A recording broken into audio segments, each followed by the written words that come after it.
as well as next Friday. And like, I don't know how this works, but I don't think it should be something that all senators should be required to be at. Since it's like kind of informal, so like I don't know exactly how that works, but I wanted to bring that up. Second of all, I am working right now to reserve tabling spots in mud for not this week but next week. The way I'm thinking about doing it is doing one hour slot each night of the week in 2 30-minute shifts where we have like 2 to 3 senators at each one. So if you guys have any input on like when those times should be, or if you have another idea how to set it up, please let me know because I'm making those reservations very soon. Great, thanks guys. I got 2 things. One of them is there's this thing called Rock the Block coming up, I think. They offered us an opportunity to table edit. Have you talked to anyone about that? I knew we did it last year, but no one has given me information on that. So if you want to send that to me, I would love to. Sure. There's a link and you fill out a form, and yeah, if there's any issues. No. And then the other thing is, if you want to do tabling in the library, one thing you can do, if we want to do that efficiently, is go around each computer and bring up or set the homepage of all the browsers to the reference. More people put up. You should bring snacks to the Rock the Block thing, so we get lots of people to fill that because they get snacks and they'll be short time to do it. Yeah, that's yeah. Then we'll get this. Do we know how many people we have who've done the referendum yet? Who's just that? It's like 440. So we need 1,500.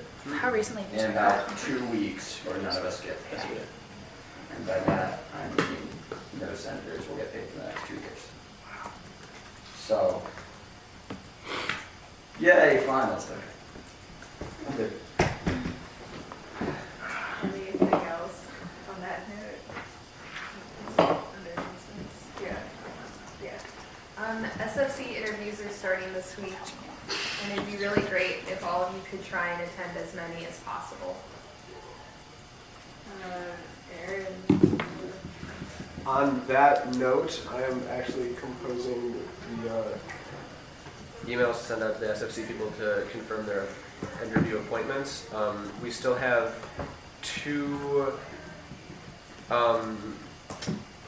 appointment times that are not filled by 5 senators, and so I will not be sending that email to those 2 committee applicants until another senator signs up to each one of them.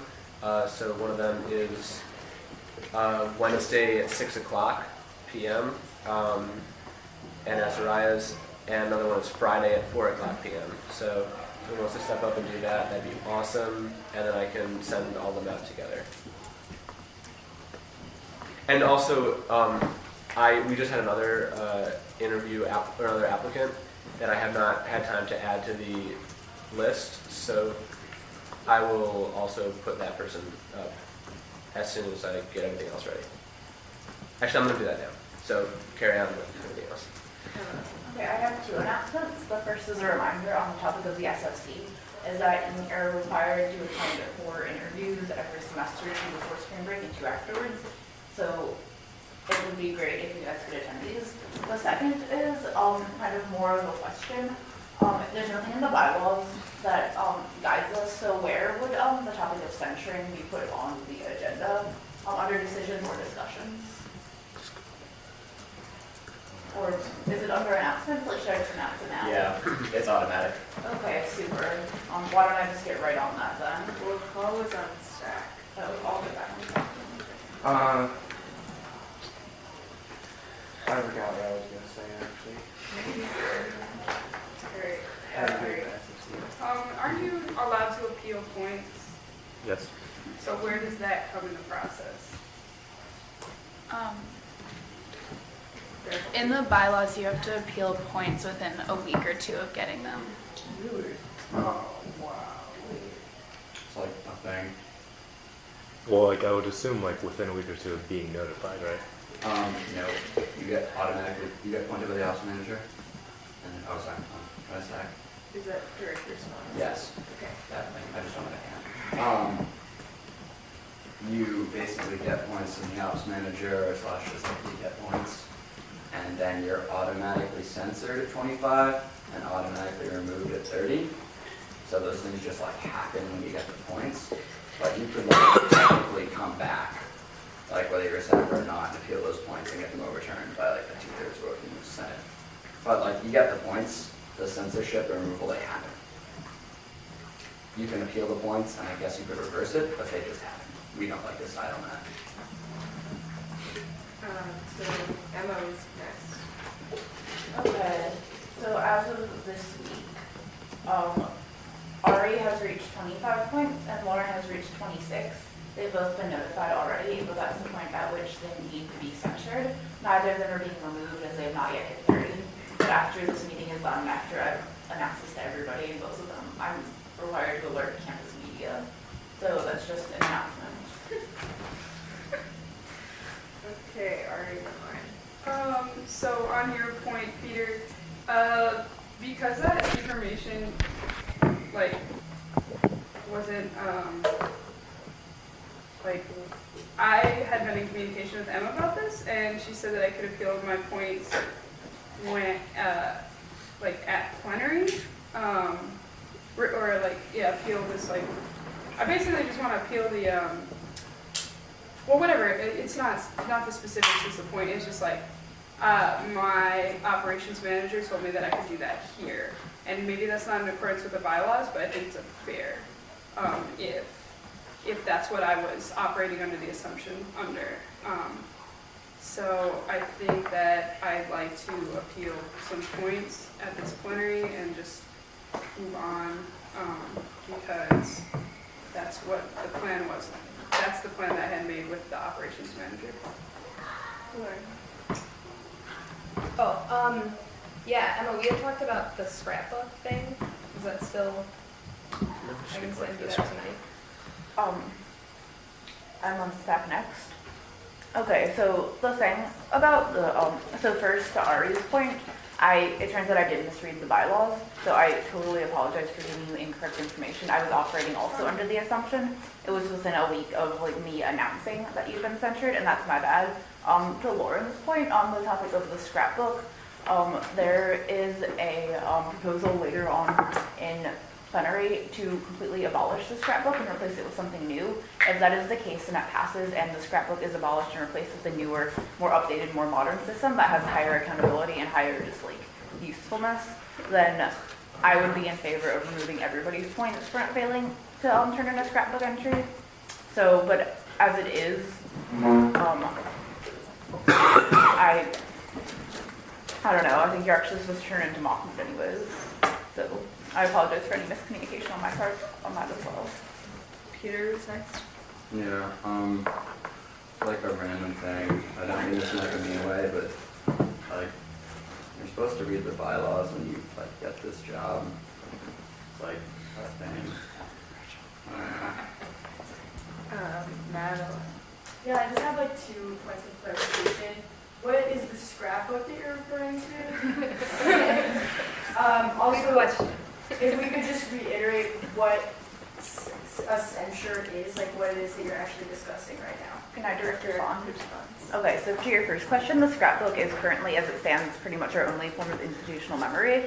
It is a record that every senator is required, or for a matter of record keeping, every senator is required to complete a scrapbook entry and turn it into the liaison at the end of every semester. And so the scrapbook entries must say, one, what your job was on Senate, like if you're ops manager or like liaison or like whatever, and what you did, what your specific duties were and how you performed those. And the second thing it has to include is advice to the next person who holds your position. And so as it is, no senators completed that in scrapbook, so that's what that is. Anyways, it's also missing right now. We haven't seen it in about a year. Is from what I understand. I'm a first year, so I've never seen it myself, but I'm told it exists somewhere in America. The second, to answer your second question about, sorry, can you repeat them? Sure, my second question was what consequences are you discussing right now for these point totals for 2 senators? Okay, the way discipline based on points works is that a senator earns points for failing to like complete duties or whatever. When you hit 25 points, you're censured. And so basically what that entails as far as the bylaw stipulates is, I can find the exact like writing for you, but right now it's that a censure is an official Senate rebuke of a senator's actions and can be issued by a majority vote of the Senate. And it means that campus media is notified that the senator has been censured for failing to complete their duties, and they're on watch, because if they get 5 more points, they're automatically removed. But it can be overturned by a 2/3 majority.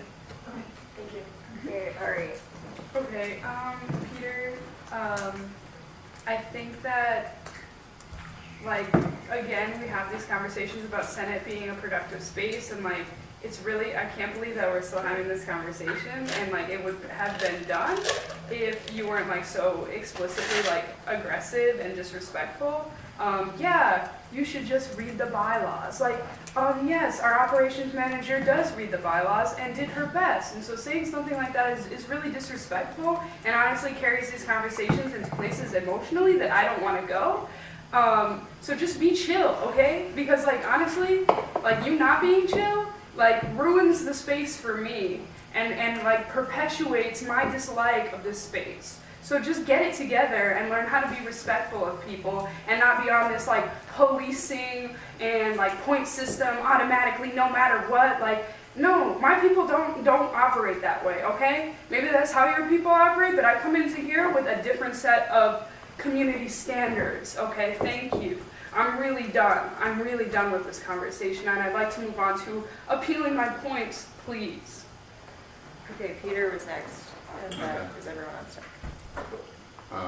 Yeah, no, my bad. I didn't mean to raise my voice if I did. Like I said, didn't mean it aggressively. It wasn't you raising your voice, it was you being so disrespectfully like, well, everyone should just read the bylaws. Like, that's shade. Do you know what shade is? Like, Google it. Okay, can I keep going? I'd like to make a proposal while we move this to discussions, like an actual Sure. appeal, because it sounds like that would be the more productive part of it. Let's do that. Are we adding appeals to this? Yeah, appeals to discussions. General feelings. Or is it, so skipping all of this? Or, well, are we moving? No, We're Wait, just adding it. I have Or decisions, that what do we Because decisions? you have to vote a question on the appeal. on that. Aaron. If we don't get to the appeals today, then like the process still goes forward, right? So how is that fair, I guess, to anybody that wants to appeal? Respond. Yes. If we don't have the appeals today, since this is like the week, or as of today, the week in which they both hit the 25-point mark has ended, so I'm required now that the new week starts to notify campus media, now that it's been brought up in Senate, the way I understand it. So if we do not get to appeals, then I'll have to like notify campus media, which I don't think is fair, considering that senators are trying to appeal points that may have been like assigned potentially unfairly. So can I suggest that we move it to the beginning of decisions? Because I understand that the tobacco resolution is like important, but this directly affects the functioning of Senate. And if we do not handle this appropriately, then everything we deal with for the rest of the year will be, you know, impeded. So. Okay, well, it's 7:30, so. Okay, so general feelings, what? So there's an amended appeal, or an amended or a suggestion now that we Yes. put it under A Okay. instead of. Wait, but I think you guys should all, So we need to vote on that. you guys should all, check feelings on that, because I'm reading people's faces. That may not be what they want. General feelings on moving appeals to A instead of D. There's downward thumb. It's 2,000. 10 seconds. Well, can we at least commit to staying here then? Because I do think it's very important. Yeah. Well, people who are voting. Yeah, we were voting. Okay. Is it Thank you. okay if I leave at 9? Yeah, we'll find someone. Thank you. Okay, That's what my time is up. so general feelings on moving to office hour reports.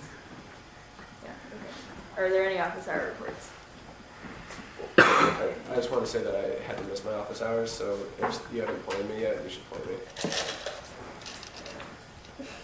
Sorry, can you repeat that? Sorry. Oh, I was sick and I had to miss my office hours, so but I didn't notify 24 hours in advance, so I should be appointed for that. Okay. I'll have them next week though, so you want to show them desk and breakfast, anyone? What day? Friday. Okay. If If there's no one else, general feelings on moving to working group reports. Working group reports. Paul and then Aaron. So, the sustainability working group, which still only consists of Emma and myself. I'm on that working group. Can I please come? Yeah, it's I've talked to you guys Fridays like at twice. 1. Okay, I just have never gotten an email about it, so I didn't know. But cool, thanks. Sorry about that. We met on Friday and we're in the process of finalizing a resolution that will hopefully be passed next Sunday about some of the environmental concerns that both Emma, myself, and some other students that we've talked to have on campus. So you want to come to that working group? It's Friday at 1 in Azariah's. Okay, Aaron is next. Oh, yeah. Sustainable Transportation Working Group is making a lot of progress. We're trying to, here's What the- transportation? Sustainable transportation. We had like 2 hours of meetings last Friday at the public library. One was like one meeting and then like our working group meeting. And there's a lot of progress being made in like talking about like the SFC saving money, or well, no, it's ways to like transfer the current shopping shuttle the way we contracted to a different entity and increase the bang for your buck. And so that's kind of being talked about now. If anyone has any questions about that, I'd love to talk to them I'm sorry. afterwards. I'm so done. Wait, you said ways to transfer the shopping shuttle? The shopping shuttle that we Oh, have that shuttle. currently Okay. operates. Yeah, there's a way to basically like pay less than half the amount of money that we're paying and get the same. There's a shopping shuttle? Yeah, there's a shopping shuttle that runs on Fridays and Where Saturdays. does it go? It goes on a loop from. Well, it depends on who's on the shuttle. Right. but- Okay, we can talk about that later. So if anyone has any questions, let me know. Also, on a related note, I've added the last interview person, so please like get on that so I can do this. Okay, Zia. All right, so first of all, this Tuesday at 7:30, there's going to be the Student Senate sponsored forum on our efforts to increase resources with student health. Obviously, we're all we have to go, but to everyone else not in Senate, I highly urge you to go. We're going to be just going over all our efforts and stuff, and I've invited important members of the community, such as like John Harshberger, head of the counseling center, and Marilyn Hamill, head of student health. What room is it going to be in? 1:15. While they're 1:15. Can I piggyback on Yeah, you were next anyway. that? Oh, So you can do I was just gonna say, I'm gonna propose another email because I know, so we're sending out this, but since no one came to our last forum, I thought it'd be really great to send out a campus email, except for Sarah. So I'll be proposing that later. Thanks, guys. So, continue. Also on Friday, I met with the web designer who's designing the new Go Yo website, and they're going to dedicate part of that new website to a student health portal that basically will contain this FAQ about all the resources available for your student health in the counseling center. It should be going up this summer actually, so hopefully by next semester we'll have a website that can be editable, that appointed students can edit and add information on student health resources and answer questions and info about local counseling and all that. And next week I'm meeting with Dean Hayden to talk about how we can institutionally support student-led peer support groups, so we could help, so we could maybe form a network around student-led groups, and that's it for now. Yeah, Zia, on the topic of student health, I was talking to Sarah Cheshire, who did Oberlin history lessons, about doing some sort of like similar thing, but for mental health at Oberlin. So that's something student health working group would be interested in working on. I'm sorry, can you repeat that last Is that part? something student health working group would be interested Yeah, in working totally. on? I think we're going to be meeting Thursday after this next one because we had a meeting last week to prepare for the forum. So it's going to be Thursday after this upcoming one at 7 p.m. in Azariah's. So yes. Okay, if there's no more reports, general feelings, and moving on to committee reports. Right, sure. Committee reports, anything?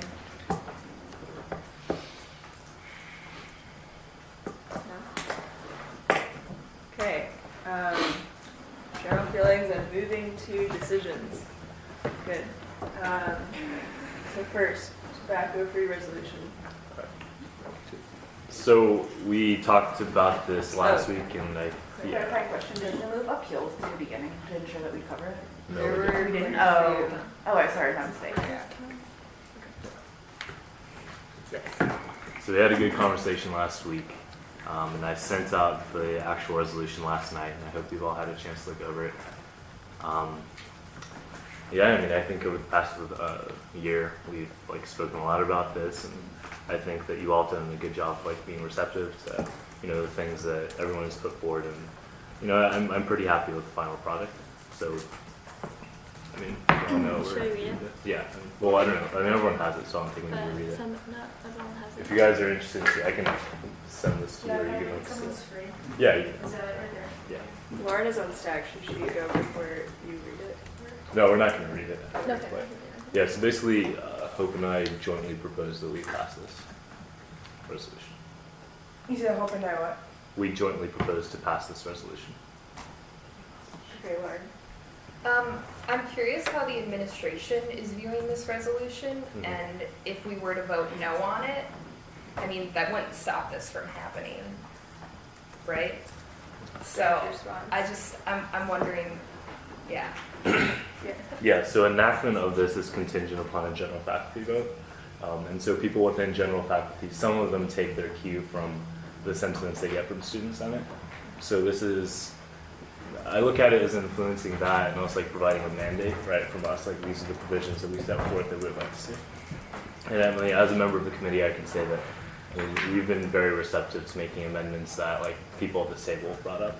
So whatever we pass here is kind of like the next step forward for that.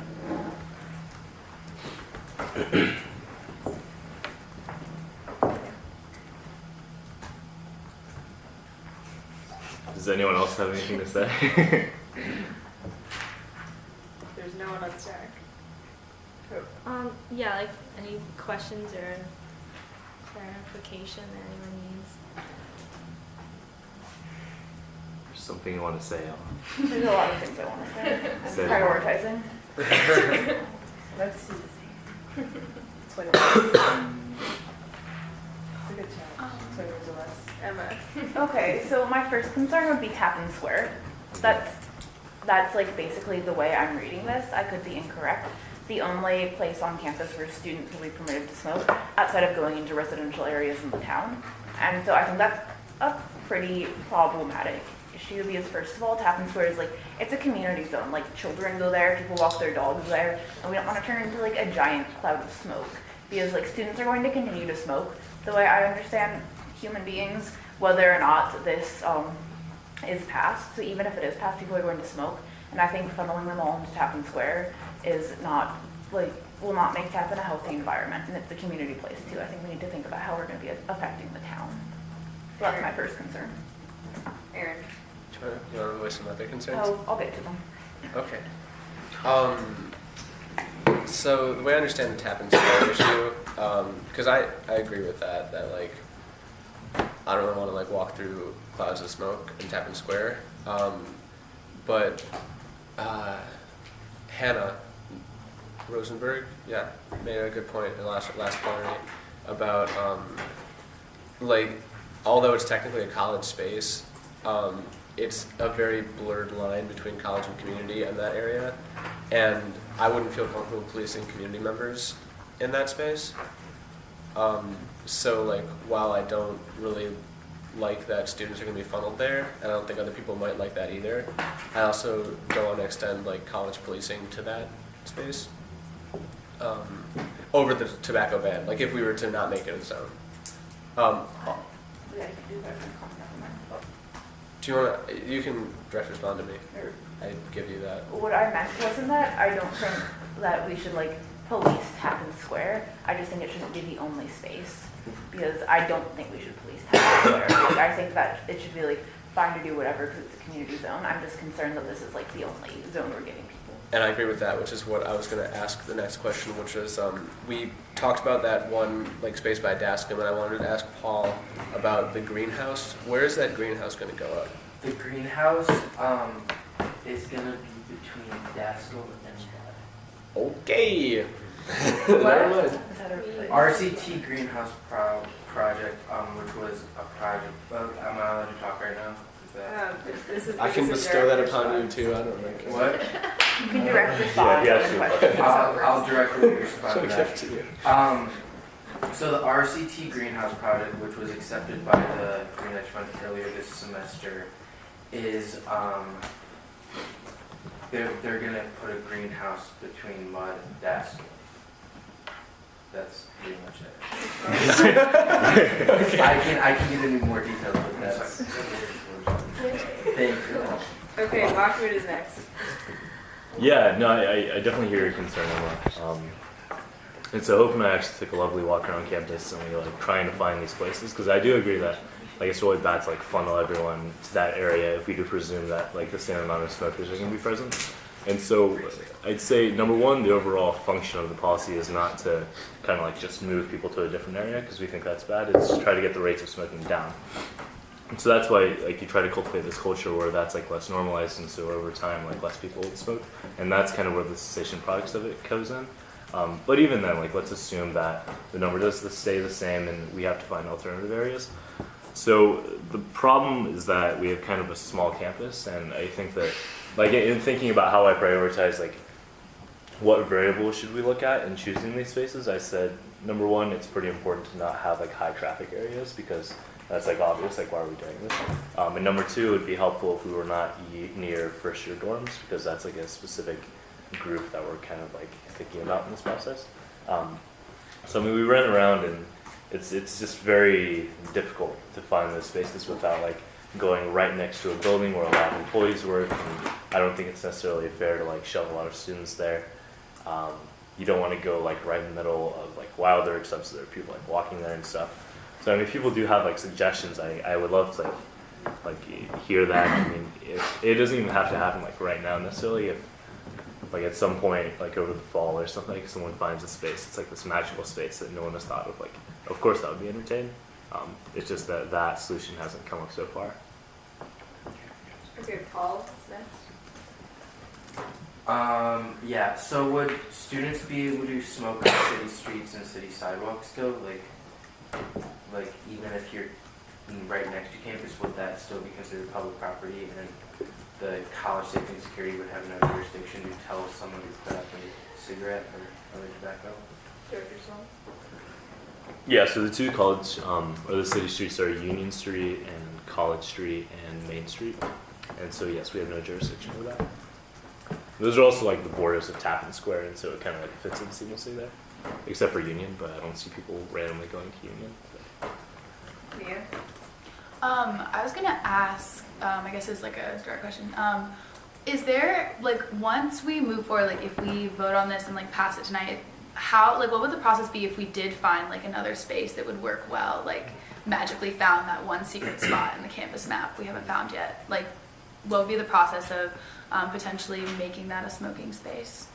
Director's thoughts. Yeah, you just contact the committee, which I'm on, and you all know me. So, and then we would like consider it and talk about it more. How about once it's passed, like, goes into place, voted on by the general faculty? And it's like it's in effect. Yeah. Yeah, I mean, like what? To be honest, I think that, like in any kind of like when you're trying to do this type of thing, there are variables you can anticipate and control, and there are variables you can't. And so, like what we envision right now is like not very likely to be what happens in 2016 once like people are on the ground and things are moving and like adjustments have to be made, right?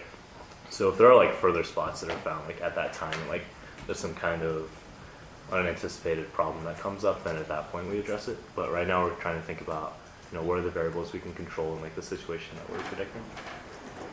Sarah, a clarifying question. Hypothetically, our school is going to get bigger at some point in time. Is there any, like, no, it's not the resolution, is there any language in there to, like, address the fact that this is going to be a standing policy. Yeah. Cedric. Yes. Okay, so in, okay, it's resolve number 5, it says, Oberlin College Student Senate urges the administration to consider the creation of more areas where smoking is permitted if the college acquires additional property on a case-by-case basis. So therefore, like, if the college continues to acquire more land, they will view those new spaces as like a new space, and like it's not going to automatically be covered by the policy, and like it'll be like addressed on a case-by-case basis with regard to like where it's situated, like who uses that space, etc.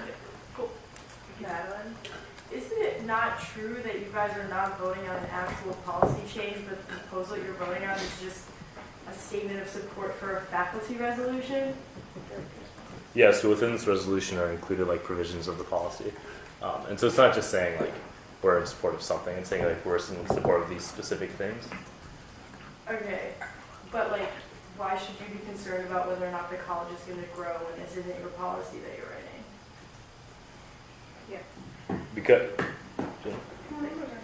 at a certain point we're like anticipating that may happen, and so what this is kind of doing is providing a mandate for the committee and the college to like consider these things in formulating the policy. And as a member of the committee, I can say that like these suggestions are going to be taken like very seriously. And so if we're saying like if the college acquires more land at a certain point, you need to consider that. That's definitely something that like, will be written in somewhere at some point. No one is on the Okay, another question I had was regarding the enforcement policy. So right now it reads that fines incurred by students, if any, should only be applicable after several violations. So I found that a bit vague. Like, I know that we're not actually writing the policy, but when we were at the forum, at least, I was really uncomfortable by the lack of actual language concerning what the enforcement policy would be in the actual policy. So I was wondering if you could answer this since you're on the task force, Mahmoud, whether or not an actual enforcement policy on a case-by-case, or not case-by-case, like how many violations it will take for there to be a fine, what will the fine look like, will there be alternative punishments to fine, like having to go through cessation training or stuff like that, like how does that actually look right now? Sorry if that was a long question. No problem. Yeah, no, I think that's very important. And the purpose in keeping it broad is those that we're not saying to judicial board, like, if this happens on this situation, you have to do this, right? Because I think the sentiment that I got out of the meeting, or the forum that we had a couple weeks ago is that any infractions that occur should be dealt with like in a very personal nature. And so the sentiment that we're really trying to communicate in this is saying basically, you take an educational approach before a punitive one. You consider on a case-by-case basis. Like the conversation that we had with judicial in terms of like establishing some kind of precedent is something that's going to need to happen like over the course of the next semester. But basically with this we're saying like there are certain values that we want you guys to consider in creating whatever the enforcement will, or like the punitive or whatever you want to call it aspect of it will be. So that's what we're trying to get across. I also think that what did I write? Yeah. So I mean, you brought up a good point about like how many violations. The number I've always had in my mind is 4. But that also seems like a strange thing to like say to them without some kind of like discussion about it. And so even that is something that like may be better for the judicial board to decide, as long as we say like there have to be several that occur before we do anything. If that makes sense. Okay. I'm wary of going into like too many specifics because I don't want to get tied down in something that may be unfair to one person over another.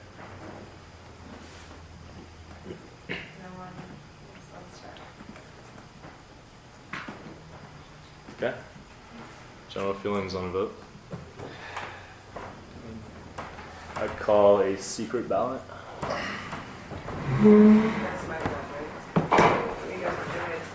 No. Pretty awesome. We write it on a piece of Heads down, paper. thumbs up. Heads down. Oh, yes, please, yes. I get it. That would be more fun. That's what I like. Sounds like. I get it.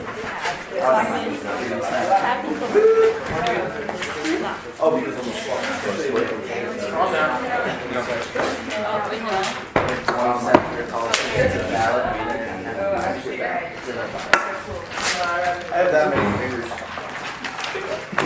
Eric, you got some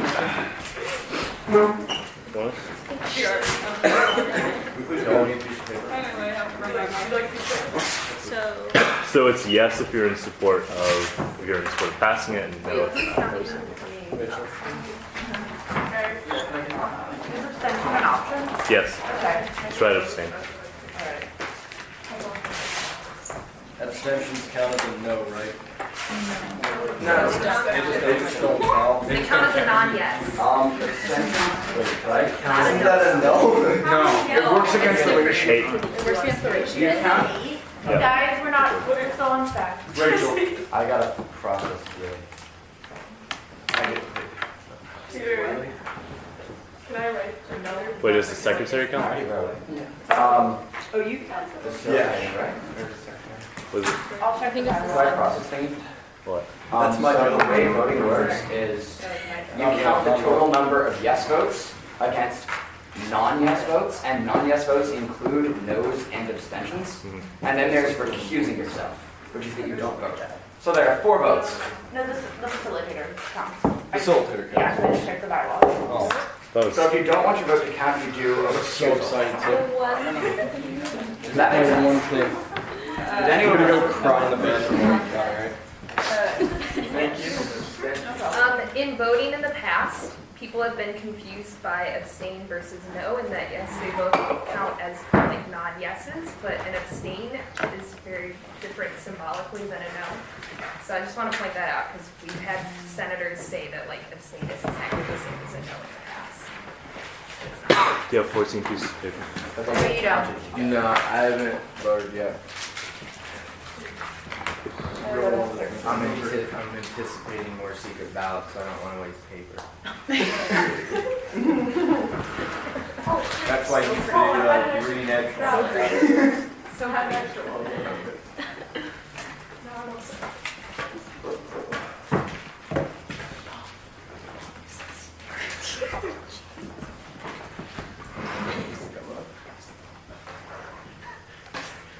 Watch it, you want to watch it. Oh, nasty. I was like, I was like, are you okay? You need anything? I appreciate this sensibility.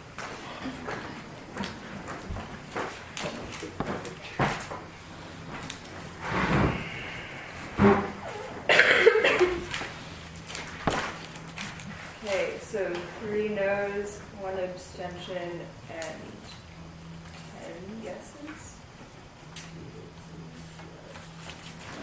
5, 6, 7, 8, 9, 10. Yes, 10 yeses. Thank you.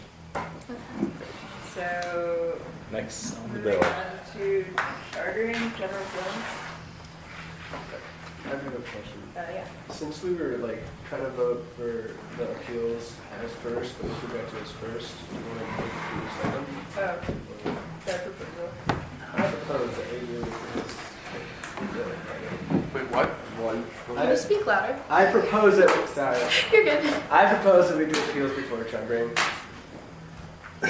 Because that's immediately more like pressing than chartering because we have one more plenary. Whereas appeals matter more. So general feelings. Does that kill it if I'm thinking of Yeah. So burn down the co-op, dude. What?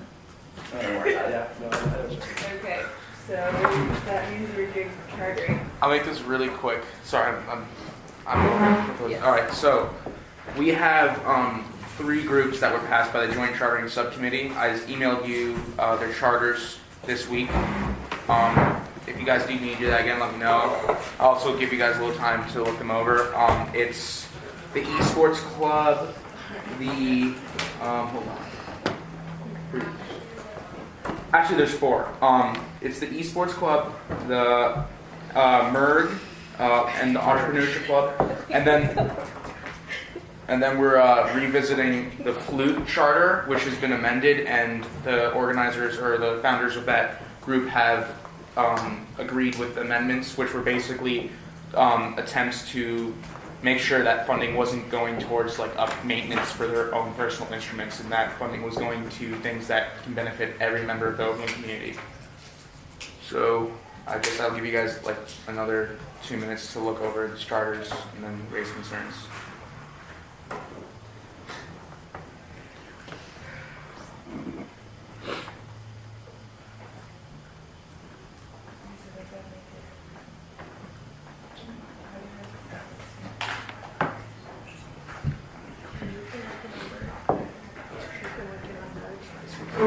Where is way better?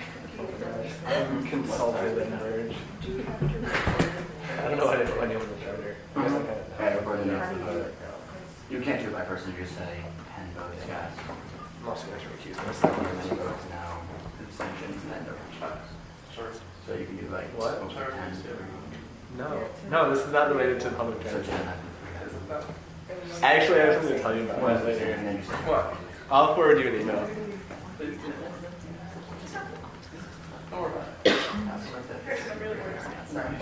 Don't worry about it. Yeah, I actually. Have you ever seen the like things that go in the back of tailpipes? Yeah. I saw one on the road today. That was The first time I saw it was like, it's like balls that hang on. the first time I saw it was like, No way. that's a nice car. That's hilarious. My next. So it looks like everyone's done waiting. That means Aaron? Yeah. Can I propose all these be passed at once? Why would you want to do that? I mean, you can do that, but then if Okay, yeah, that's you can propose anything you want to propose. alright. I'm gonna put a proposal in the bottom side to pass all these, and I just want to wait for any comments that you might have on any individual one, or if you want to amend my proposal to vote on them separately. I propose we get a bounce house. Sorry, I wanted that on there, not the meeting. Thank you. I don't know if everybody. You guys don't know what bounce house is? Well, we know what bounce house is, but it's also relevant right now. Do you think people jumped in? What's that have to do with charters? No, I'm competing proposal. Oh, okay. I was confused. I was like, what are these charters for? Anyways. Sorry. Yeah. Well, I don't know if other people want to discuss this more in depth, but since I'm on the Student Life Committee, we also have to look through these charters. And so I read through all these pretty carefully, and I think all three of them look like really cool ideas that will really benefit the community, and they seem like pretty diverse. MERG looks really cool. I was actually talking to someone and like talking about how it would be really cool if we could connect more of the things that student activists and leaders are doing on campus and like kind of combine those efforts and do a lot of that. So I just want to say that I'm really in favor of all three of these. Aaron. So this is sort of a procedural thing for me. The people in Merge wrote my name on the charter, so I, in all fairness, should recuse myself from that vote. But if they're all together, then I can't vote on any other ones. So I don't know if my vote's that important, but just throwing that out. You're all important. I'll separate. We'll vote on merge separately. Okay. I want to remind you, there's actually a fourth one, which is the flute. Yeah. Because we're going back to that. I think that one should be separate too. Okay, then We just do flute them will all be separate. separate. All right, fine, all separate. So voting time? What's the first one? I'm sorry, I don't have the names of all the charters. Proposal to vote. What's the first one? Proposal Merge. to vote on merge. Merge. Yeah. Does anyone else have comments? Yeah, like And can we keep to stack? So no one is on staff.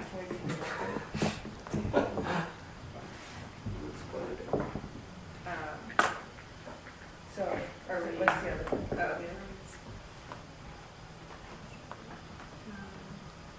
Sports club. Sports club.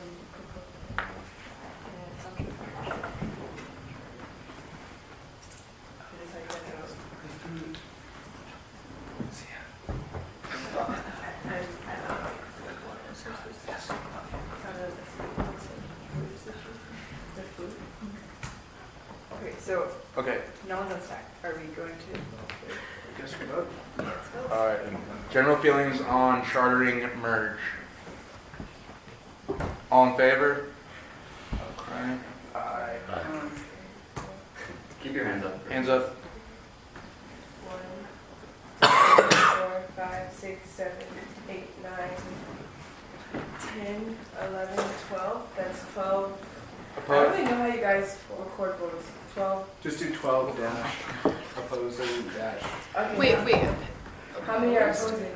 No. Wait. I was about to ask. All opposed? All abstentions? I'm recusing myself. Oh, yeah, actually I'm recusing myself too. so It's my roommate's club, I just can't vote on it. So in the notes, I'm putting 12-0 what is that, 5 everyone? No, it's 12-0-0 with 2 recusals. Okay, 12-0 0. All right. Okay. I propose we pass the esports charter. General feelings? All in favor? Aye. All opposed? Oh, sorry. Go back. All in favor? Leave your hands up. Further notes. If there's nobody opposing, how many people are here? 14. So 14-00 dash 0. Well, All opposed? Oh. All abstentions? Okay. Yes. 14-0. All right. I propose we charter entrepreneurship club. General feelings? All in favor? Aye. All opposing? All abstentions? Okay. And finally, I propose we charter the Flute Association. General feelings? All in favor? All opposing? All abstentions? Any abstentions? So 13 dash. Wouldn't that be? No, 12. Oh, 12. 11. 1, 2. You recuse yourself? 11, 1, 2. Kiana. Oh, Kiana. You abstained? I'm sorry. Okay. That's it. 11, wait. 11, 1, 2. Okay. 0. 11, 1, 2, 0. Yeah. I gotta make sure I get it right in the No, notes. that's great. No one Or wants unless to check it anybody else for you. wants. Let's trade off. Okay. That's it with chartering, moving on to institutional memory. Okay, so a while back we talked about making the institutional memory task force / the hang out with Aaron club because we couldn't really figure out how to do task forces very well. But we're going with the institutional memory task force for the record. So we finally convened last Thursday and we were talking to Azariah's and we sort of like, well, we were talking about the scrapbook as like our form of institutional memory, and we were realizing that the fact that nobody really submitted a scrapbook entry and nobody knows what a scrapbook is, you know, I feel like all that kind of shows that we should maybe think about having a more updated version of institutional memory. So we were talking, and the idea we came up with was to do interviews instead. And the way this would work is, and I know you're jumping on the feet of the whole. I was like, okay. One senator, each senator would choose another senator to interview them based on who they're comfortable with.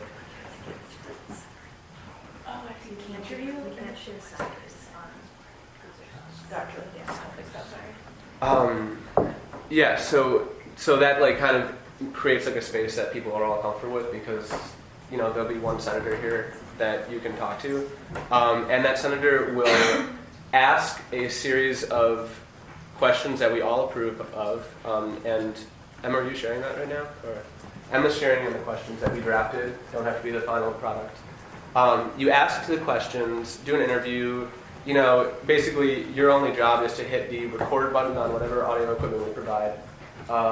And then you just listen, and like that senator kind of explains sort of like their experience, and it's I feel like it would be kind of like relieving in a certain way. And then after that's done, the audio file gets sent to the Institutional Memory Task Force. We will transcribe it, and we will store the way it's transcribed on the website, and we'll keep the audio, if people are comfortable with that, that's totally open. And we'll keep the audio files just for senator use, for future senators to like listen to if they want to. And it'll be arranged in two ways. It'll be arranged like holistically by senator on the website, so it's like, I want to hear what Lauren's experience on senator is, and like you can hear all the questions. But there's also ways that it's broken down, so there'll also be parts for each different position. So like, I was the chartering liaison last semester, Uzia's the chartering liaison this semester. We would have both of our experiences, and if you were the new chartering liaison, you'd say, hey, I want to know what people experienced. So you would then go under the heading chartering liaison, and you'll be able to see what I said about it and what Zia said about it. And I don't know, I feel like it makes more sense. You can like trust another senator to like help you with the process, so it's not like just up to you to like fill out like half a page that like nobody's ever going to read again, like throw it somewhere.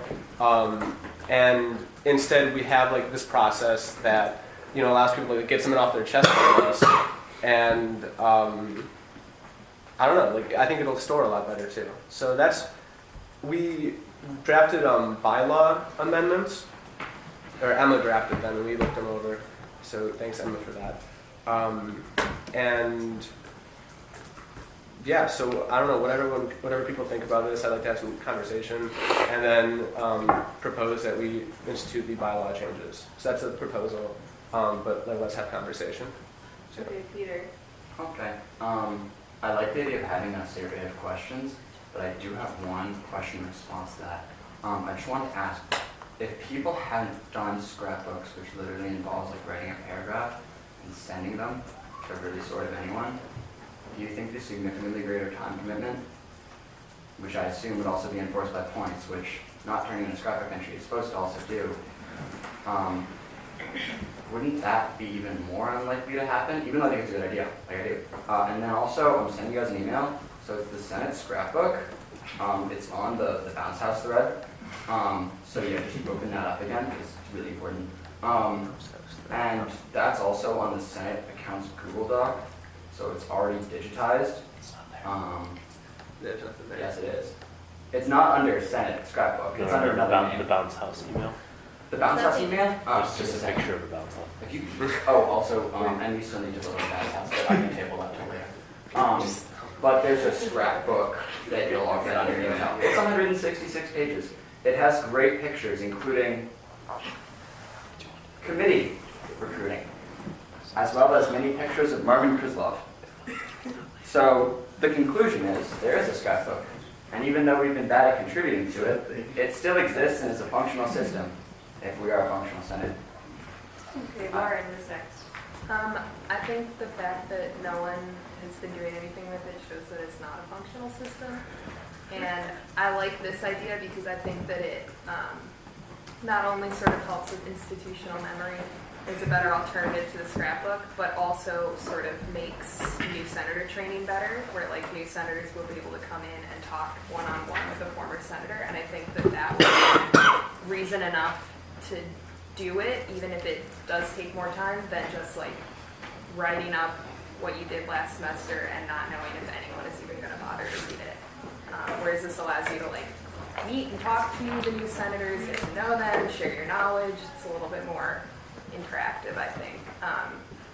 One question I have though is, when you say transcribe, you mean like type up the... Yeah. I think that might be hard to sustain in the long term, and I know that we've talked about Senate getting its own minutes taker, so that might be something for them to do instead of having, because I feel like if you have like senators responsible for typing up like 8, maybe like 20-minute, half-hour long interviews, that's like a big chunk of time. Might not happen, so. Okay, so I would like to address a couple of the concerns that have been brought up. The first about the scrapbook already not being done.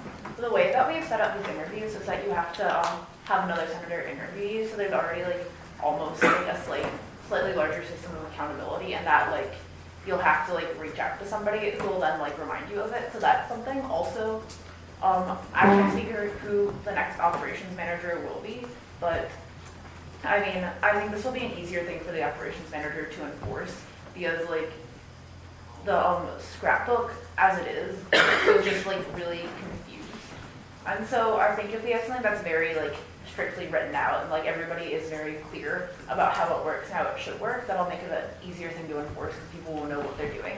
The second is that the scrapbook, in the bylaws, it says that the Student Senate scrapbook shall exist in print form and shall be kept in the Senate office. So what we have right now doesn't actually fulfill what the bylaw requires we have, so we technically still don't have a scrapbook. Like we have one, you know, but like we also don't. If that makes sense, I don't know if it makes sense. To address Lauren's point, something we had discussed would be the Institutional Memory Task Force, which if this passes, we'd like to consider making that a working group instead of a task force and making it a permanent working group that must be, that could possibly actually replace the figure stone fund since that no longer exists but it's still in the bylaws, which has been like irksome to me all semester. But the Institutional Memory Task Force would be like at least 3 senators, like hopefully more, and they could divide the interviews up amongst themselves. So it's a lesser time commitment instead of just like having like the ops manager or like the liaison do everything, because that would suck. Yeah, okay, so the reason why, I'm just going to quickly like reiterate what some of the senators were saying about why this would be a better system. So the fact that you are speaking instead of like kind of typing out your responses, I think like if you talk to someone, especially someone you're comfortable with, I feel like you could really like start beginning to talk about like your experience on Senate, and you can talk more candidly, and I think that incoming senators who might be more apt to listen to something versus reading something. And like also I definitely am hesitant about the whole typing of the transcription because I mean like right now it's currently me, Emma, and Erin, and like if I have to do and if I have to like I don't know. So I think that if we end up doing like having our own minutes taker, that definitely could be a consideration for them. But yeah, so basically, I don't know. I think this is a really good idea, and I think that we should use it. Okay, Mia. I was just going to say that on the point of this not necessarily, like if people already didn't do the scrapbook, that they might not do this as well. One thing that I think is kind of cool about doing interviews is it really promotes accountability among senators, because if other senators have to be interviewed, then that means that we are actively involved in all of us doing these processes, whereas scrapbook entries are something you just send to the operations manager and no one else really knows anything about. Also, something that I spoke about with Erin was the possibility of including contact information of past senators, so that not only could these interviews be a resource, but also if there's some like random question that comes up, senators who are willing to remain a resource to Senate could be contacted and utilized as a resource.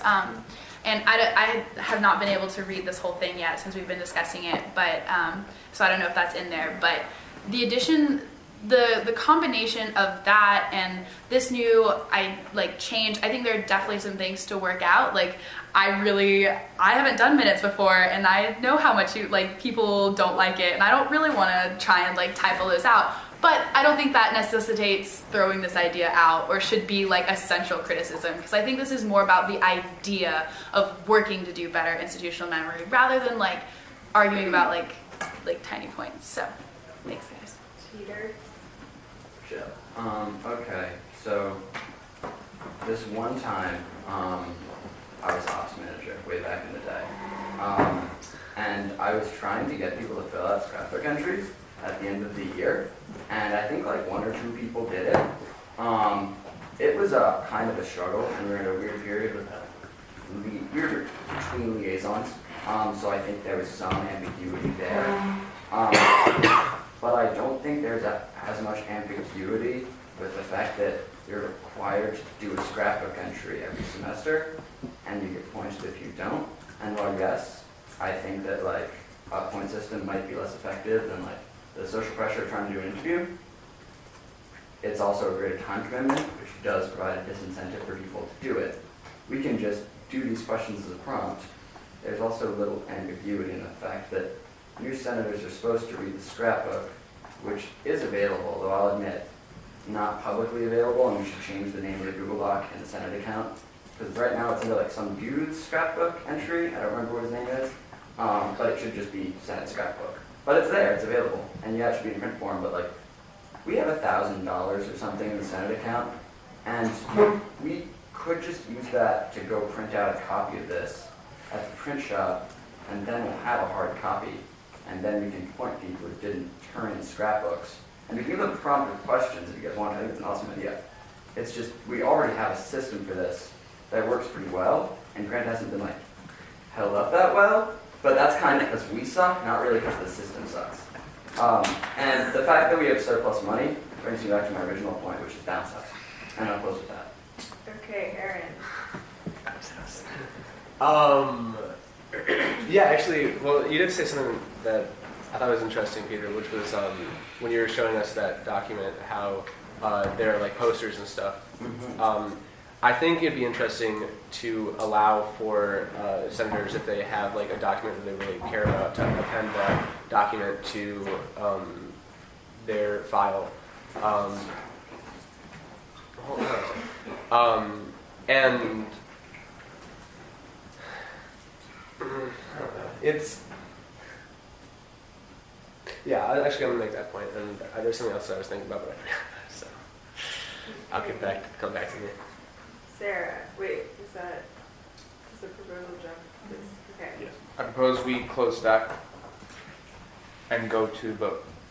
Of whether to adopt it? Yeah. Okay. There's several down with those, so Sarah's next. Cool. So I think the interview thing isn't bad, but at the same time, I know just from interviews that I've, like, most jobs have exit interviews, so it makes sense to an extent. But also the idea of the scrapbook is to really explain what the responsibilities of Senate are. And at least I find myself that when I'm talking more than when I'm writing, because I can't go back, I'll like forget steps of a process because they weren't that important. But to someone else, they'll be really important. Like one of the organizations I work with, we're trying to turn over who's running it because it's been a bunch of seniors and everyone else just joined this year. And we're like, but this minuscule thing that the seniors just know to do. And we're like, but how do we do that? Who contacts who? And when you're talking, that gets lost. Especially when you're talking to someone else who is involved in the process. Then they also like feel like that was just automatic. And also, I think the great things about having the bylaws online is you can use Control F and you can find whatever you need. But like if the scrapbook's in audio form, but it'll also be in notes, but it's still going to be harder because things are going to be more thrown around.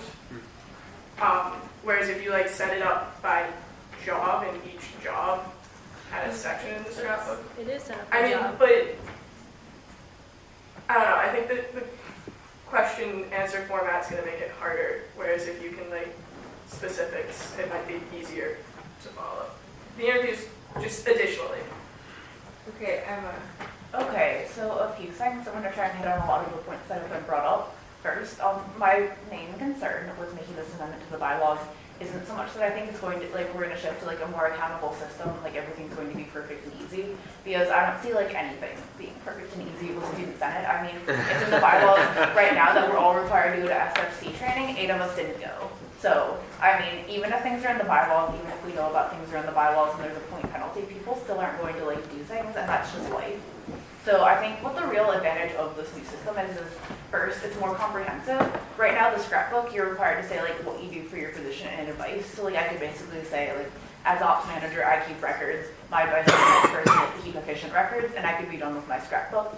But with this process, it's a longer interview, and I'm asked questions about like my job. Like what did I think my job would be reading the bylaws? What do I think my job is now that I've actually performed it for a semester? About working groups, about committees, about Senate in general. And so it's a lot more comprehensive. Like it's a lot harder to just like completely BS this because it's like a 3-point thing that you have to get in tomorrow.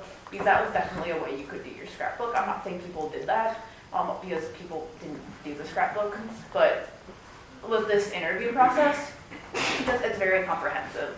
Also, when the Institutional Memory Task Force, this isn't currently in the language because this is the actual bylaw change, because it's like a very like logistical website thing.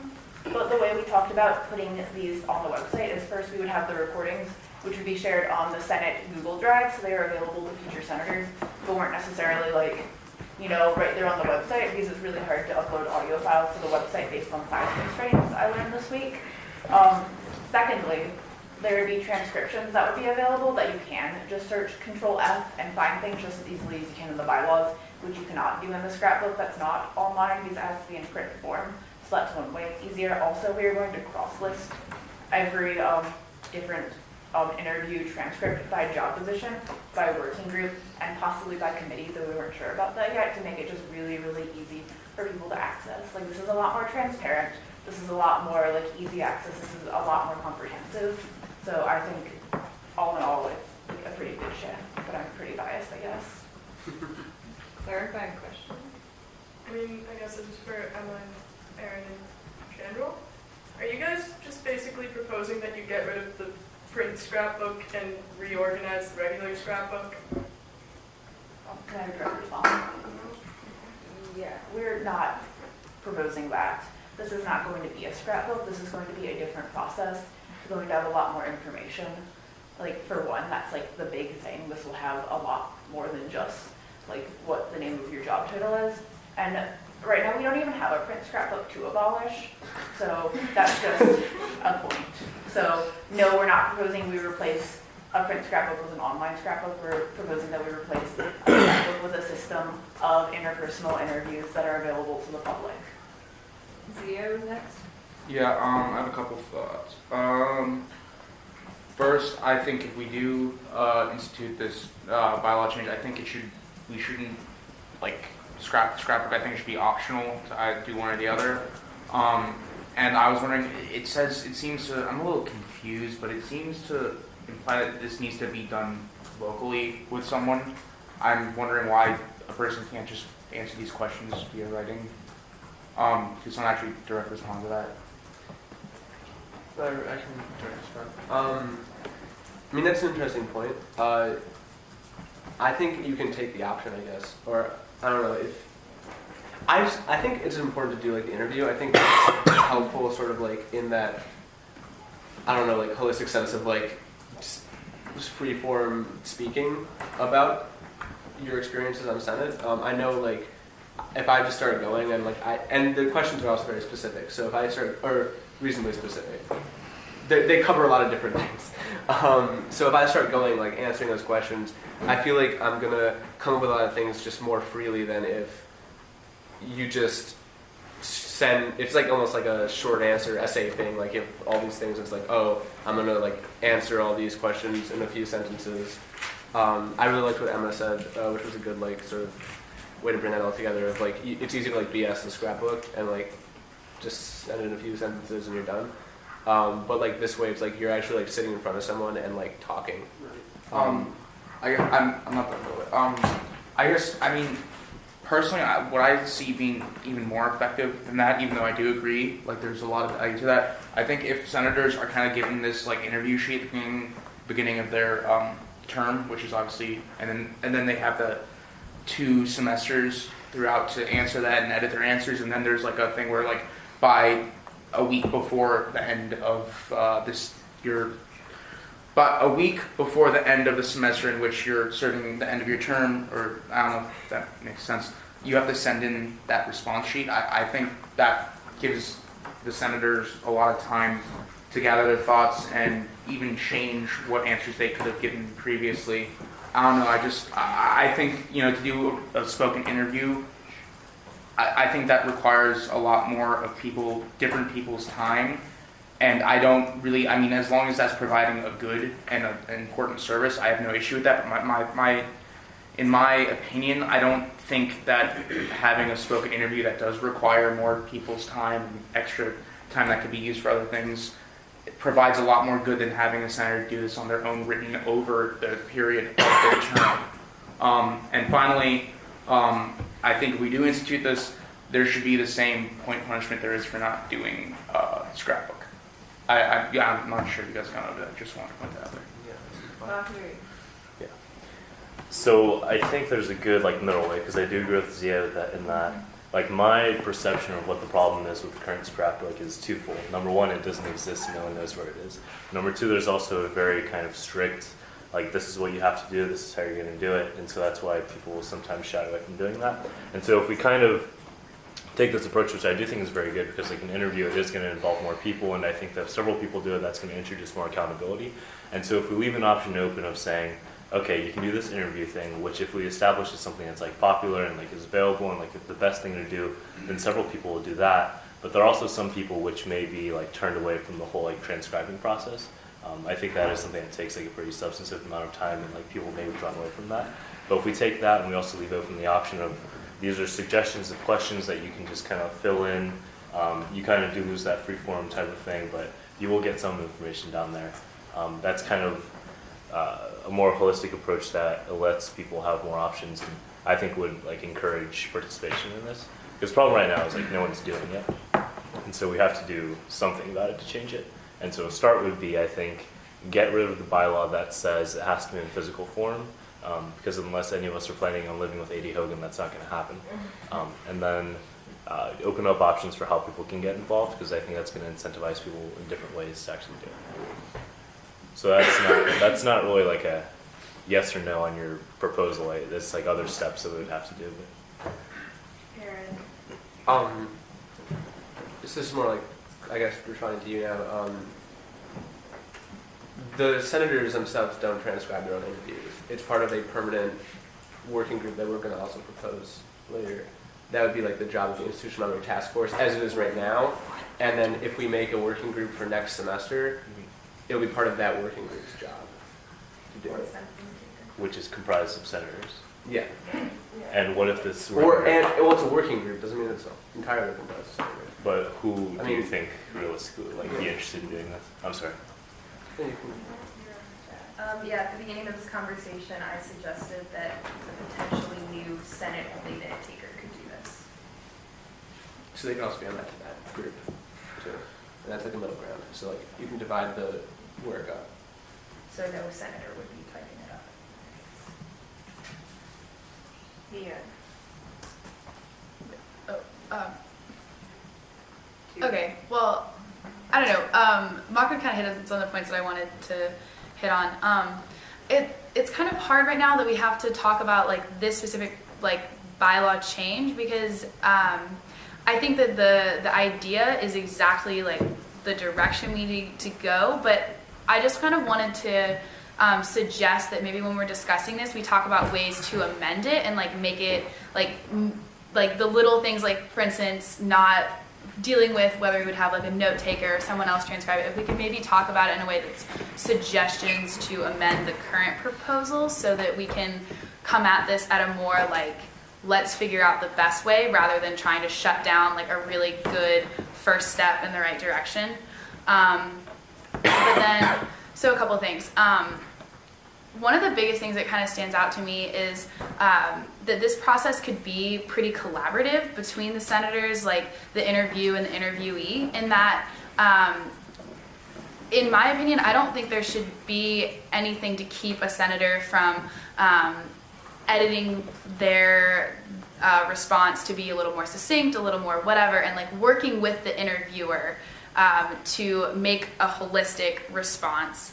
And I don't know, I think that some of the ideas that we're coming up with right now, like some of the little problems that we're finding, are pretty easy to fix. And if we find a way to frame them and how they could be added to this bylaw, like I actually do think it's pretty important that points are part of this, just because it is so hard to get people to do things. And even if like, you know, you have a lot of, I don't know, but so let's propose amendments for these like little things that we're coming up with.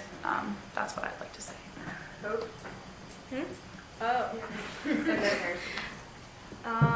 I guess a lot of the stuff that I was going to say have already been said, but basically, yeah, kind of what Mia was saying, like, I think that this would be a very good way to begin to address the problem, and the problem is that there really is not a lot of institutional memory on Senate, and then this would be a better way, and that, like, talking to someone rather than just like typing stuff on your computer alone, might actually like be like it might open things up for a lot of people, and like maybe it'll like I don't know what I'm trying to say, but basically I think that this would definitely increase accountability. Harrison. Yeah, I just think that as long as either this interview or scrapbook gets done, I don't really understand why it would matter which one it is. So I think it might be a good idea to have both potentially, just as long as we find some way to just get one of them done. But really, like, I'm sorry if I should know this, but what exactly right now does the scrapbook ask us to like write about? Can someone like respond to that? It's stated in the bylaws that for your scrapbook, you have to turn in a hard copy of a piece of paper or whatever, as long as it's a hard copy, that says what your job position actually entails, like what do you do in your job, Harrison, and then what advice you have to the next person who holds that position. Okay. Great one. Yeah, I kind of wanted to kind of continue with a little bit of what Hope was saying, that I think having interviews is different from just answering these questions on a piece of paper, and that it allows us to establish relationships and connections with each other, which is really important, especially going in when we don't know all the new senators. And on top of that, allows room for people to ask more questions or start talking about different areas, and I think allows for more possibilities of information and knowledge that can be shared instead of just like regurgitating what you've been thinking about. And that's it. Okay, so the first thing I wanted to bring up is that currently in the bylaw change, there's been added a pending 6 subheading that deals with points. That's not like a certain thing, and so the institutional memory task force will have to go over it before, or I don't know if we'll have to go over it, but I guess like I added that, and so like we can amend or vote on that separately or whatever you guys think is the best way to do that. But it's just the same penalty that would be afforded to somebody who fails to complete the scrapbook will be afforded or given to anybody who fails to complete his or their interview. So that's in there now to address people who have that concern. Sorry if I acted unilaterally on that one. Also, to address what Zia said, I think giving the senators a copy of all of these questions at the beginning of the semester is a great idea, because it gives them time to reflect on it, and like that means they can have like the most thoughtful answers possible and like talk about how their experience has changed, how like their opinions have changed. But I do think it's important that we do this. I personally think it's important that this is an interview instead of just like filling in the questions, because I think that way it resembles more like almost like in the tradition of like an oral history where it's like your stream of consciousness, like the things that you're saying and thinking, rather than just like filling out questions on like a job application. So I think it's like a lot more like honest and interpersonal if you have it. And like something we did make sure to write in there is that you can select your own interviewer, so it's not like everybody has to interview with like the ops manager or like the liaison or the secretary or whatever, in case like there's like if I'd rather interview with like I don't know, like the whoever, then that would be more comfortable. Sorry, I just forgot all of your positions. Like if there's somebody on Senate that I would be more comfortable giving an interview to, I should be able to give that interview to that person, because that's what I'll have like the most honest like feedback to give. And so I think that it's important that this is an interview, because I think that's how you'll get like the most honest stream of conscious like answers. I think just to piggyback what Emma said, that's also important to remember, because whether like if you're from a marginalized community, you might feel more comfortable speaking to a woman or a black person rather than speaking with like a white man. Just piggyback that. That's a good idea. Okay, Madeline. Yeah, I was just wondering, are there any pending amendments on this proposal, or you're just debating? Yeah. Yeah, we put together a bylaw change that would institute what we're talking about in place of the scrapbook. She means the amendments that we're talking Yeah, about. are you going to amend this proposal, or you're just going to... Oh, yeah. I mean, like, I guess this document is kind of... Emma is typing. Yeah, we have a Google Doc going, so this document is... No one has proposed an amendment thus far. Well, I think generally we've spoken about, for example, like the points, and so she's typing something about points. Yeah. Don't we have to approve that? Or can we just like approve that? No, it's her resolution. Right. Yeah. Oh, so you can just... She can do anything. Do you do friendly amendments? Okay, Aaron. So to address the point of like, it doesn't matter which one you do, so you could do either. One problem I have with that is that if we go through the system and we have this like very like accessible, like I'm the chartering liaison, I want to look through the chartering liaison subheading, there's all my chartering liaisons. If you have somebody filling out a scrapbook entry as opposed to doing that, that'll be something that people have to take time like transcribing into it. So in essence, it'll kind of like, it'll end up in that website anyways. I just feel like it'd be just like a different format and kind of like awkward. Or if it doesn't fit at all, it just, that senator like would not appear on that part of the website, giving them that option to like speak their piece. So I feel like you could leave people out that way if we go with this kind of a change. And also, going after what Zia said, I think it might be interesting if we allowed senators to have a chance to look at their transcribed responses before it's entered like officially, and they can say like, oh, I didn't really mean to say that, I felt a little weird about saying that, so they can change that because it's their response, like they have total control over that. And that way, after they get like that stream of consciousness out, they can say, oh, I forgot to mention this, they can add it. Oh, I didn't really mean to say it like that, they can change that phrasing. And correct any like weirdness that might come out of a transcription. Yeah. Erin said what I was trying to say earlier perfectly. For doing like amendments, can we like propose to add that, like that senators would have the option, would be given the option to like edit or work with the interviewer to like amend, like clean up their responses?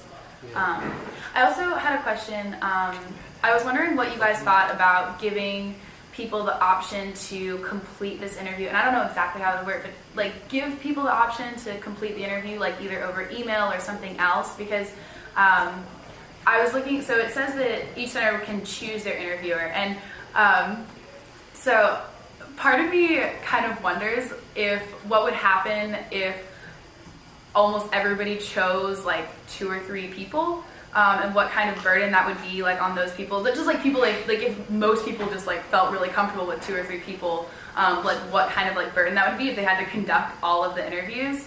And so maybe if there were like a different, do you want to respond to that? You totally can.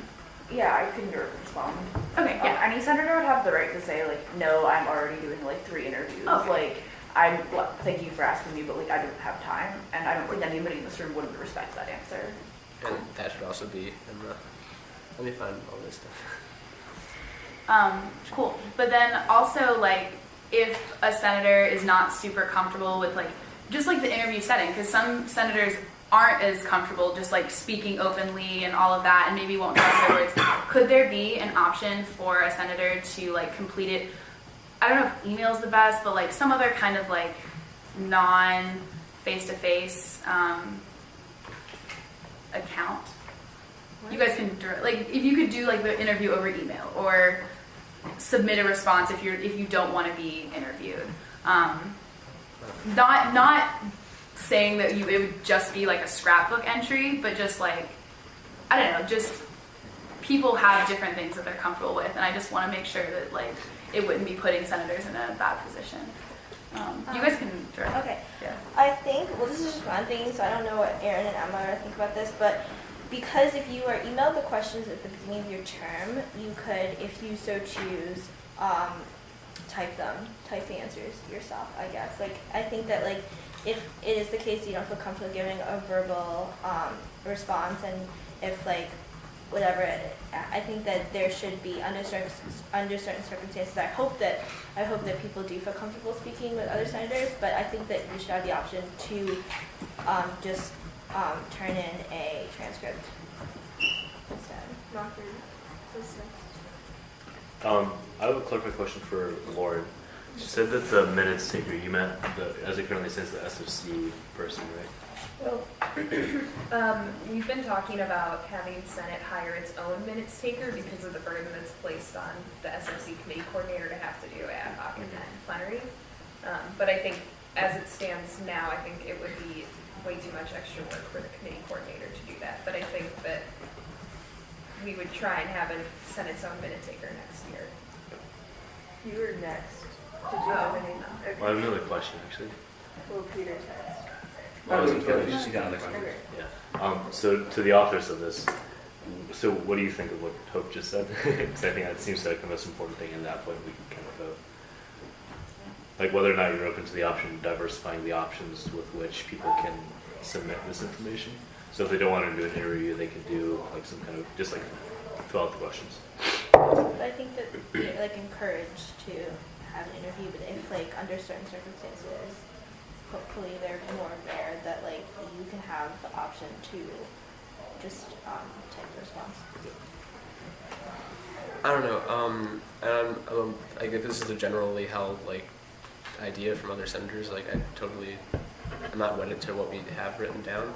But I guess like I thought the feeling of you can pick your interviewer, so there's like somebody on Senate that you feel comfortable talking to, and it's just a conversation basically. It's like a prompted, guided conversation.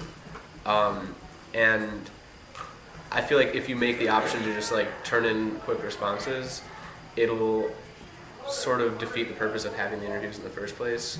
But I think those interviews can be just really helpful to a senator and just any person in general. So like I think we're like making it seem more official, like this very like scary like interview thing. It's really like a conversation with a friend. So, like I can talk to you and be like, hey, like, this is my experience on Senate, and you can like ask me like the specific questions to like allow us to like cut off the responses to put them in the right place. But it's in essence just me talking to you.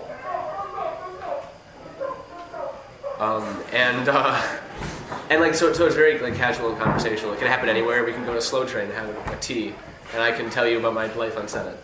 You know, like if you're up for that, Lachlan. So like I don't know. That's how I feel like if we take away that situation, it'll kind of defeat the purpose of a lot of what we're talking about. Peter, you were next. Did you want to say anything? I mean, I was gonna ask something, but it's all good. Okay, then Mia and then Hope. Would maybe a compromise between all of that be that it says like a senator will complete the interview, but like if they want to do something else, like they contact the operations manager. So it's like it's kind of like missing events. Would that kind of speak to your concern about that, Aaron? Then how would it fall to the operations manager? Like what like precedent I guess would guide their decision in that case? Well, I mean, all the other decisions, it's operations manager's discretion, right? It's not really based on precedent. So, you know, say you say like, oh, I would just rather submit a written response, and then it would be up to the operations manager to see if that was like trying to get out of work or like they were uncomfortable or, you know, whatever the situation was, and they can make their decision. But then that puts the operations manager in that like uncomfortable position to like make decisions based on like if you say like I don't feel like doing an interview, then what's to stop like everybody else from saying that, and what's to like allow the operations manager to like have any means of differentiation in like saying, oh, you don't have to do an interview but you do. I feel like that would be very difficult for anybody to like really work on. Am I allowed to direct respond as off manager? Or is that not cool? Because it's not cool, I wouldn't. Not a big question. I guess that's true, yeah. You can ask her a question. Yeah, do I still have the floor since I last seen Yes. Yeah. Cool. Well, also, so they would have to specifically request to do it. So I think that, like, speaking me personally, like, if I have to specifically request to do something different, unless there's, like, a real reason for me not to, and this is just, like, me personally, I would do that. But, Emma, if you wanted to respond, I can give you the floor. It's not a question, so I still really can't. Well, would it, Emma, do you think that making decision, I don't know, I'm just going to relinquish the floor and you can, we'll get to answer your question. Thank you. I don't know, as ops manager, the way I see the job now is like, a lot of it is being able to use your discretion, like, Like if somebody like lets you know like the day of plenary, like, oh, I can't actually make it, like there's like a family emergency, but like whether or not you're like, yes, I respect that you have a family emergency and that you didn't give me 24-hour notice, but like I'm not going to give you 10 points because like that's an emergency. Like regardless of this existing or not, the ops manager still has to make a lot of calls based on their own discretion on whether or not like somebody is shirking duty or like actually like is uncomfortable with the situation.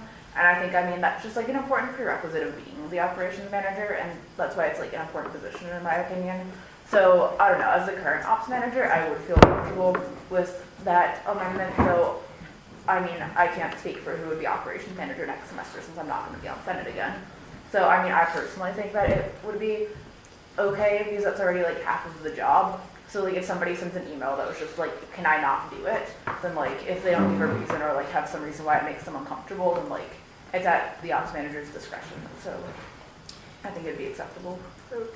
I think that maybe what we can put in here and under the new bylaws with regard to this new compromise would be like senators are encouraged, are required to submit a verbal interview. However, under like the circumstance in which you cannot do that, you can email the operations manager and with like a reason, and I'm sure like, and it's under their discretion, and I'm sure that we can like all agree that for the most part, like the operations manager will understand if you like provide like a reason, not just like, oh, I don't have time, but like actually like a real reason. I think that they would be very receptive and understanding of that, and that under those circumstances, like after you interviewed and okayed with the ops manager, you could submit an electronic version.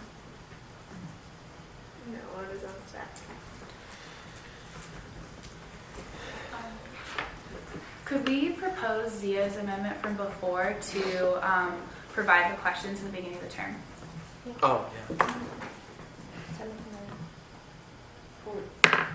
Are you typing this in?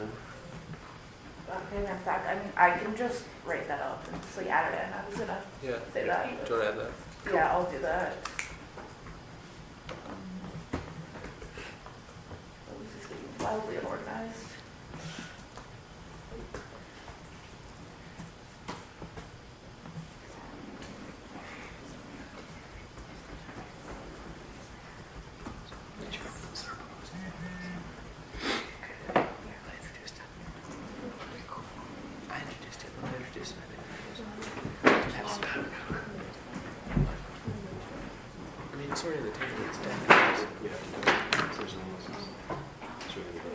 Okay, so something about this, oh sorry, I just stepped on your foot, I apologize. This like slight edit to the resolution, or not the resolution, the amendment I suppose, is that currently it is stipulated that Senate can every semester change the questions. So like they can like choose to edit them to better reflect like certain things that happen in the semester. So I'm writing this up now, and it's just going to say that the questions will be given to each semester at the beginning, each senator at the beginning of the semester. Sorry. But so I guess what I'm wondering is for the people who, so like Zia, you're going to propose this, and anybody else who cares the answer, do you think that it should be required that the interview questions should be affirmed and like done any editing in the first like 2 or so weeks of plenary session, so that way the questions can be given early, or that the current set of questions will be distributed to every senator at the very beginning of that term on Senate, and then with any edits to the questions that are made, a new copy will be given to people? Yeah. Like, which of those two alternatives do you think is better before I write this up? Second? Number 2. Okay, cool, thanks.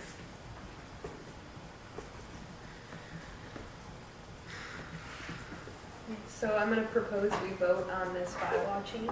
It's already on the table, but Oh, okay. totally. You can conduct it. Proposing. Can we give Emma a few minutes to finish editing? Yeah. Great. Do we want to move on and come back to this when she's finished typing up? I mean, I need like 30 seconds, Yeah. but then you guys might want to review the changes I made, which are all in bold.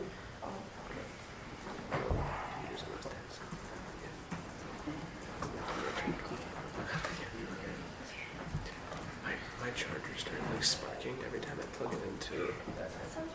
That's unfortunate. Yeah, it really sucks. Should be looked into.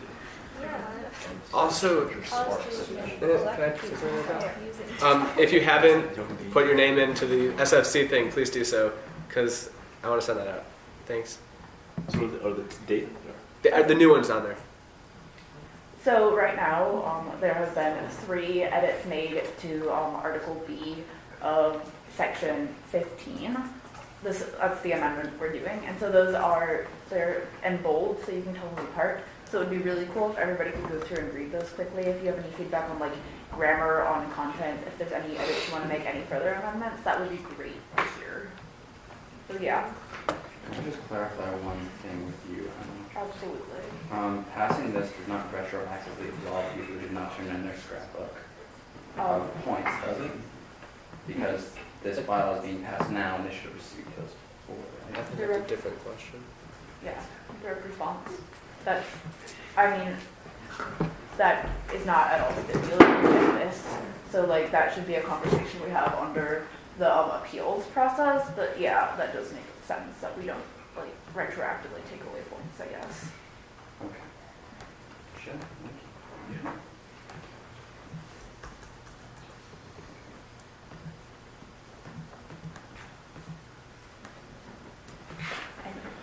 I think it looks great. I think we should vote on it. All right.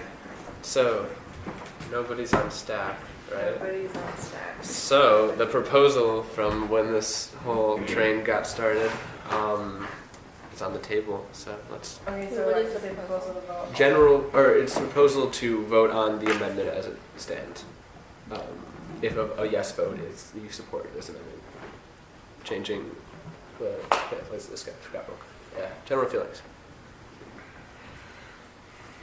Looks positive. All in favor? Aye.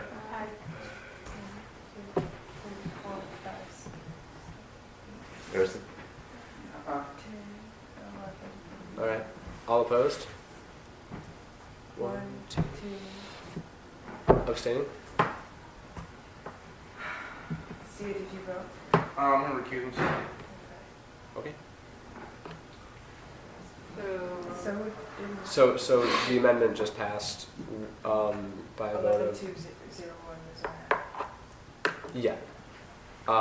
So that's it. Thanks everyone. Jesse, it's your job to post that to the website. So just like a reminder, just so I didn't want you to be like caught blind by that. So Thank you. Okay, moving on to appeals, general claims. Yeah.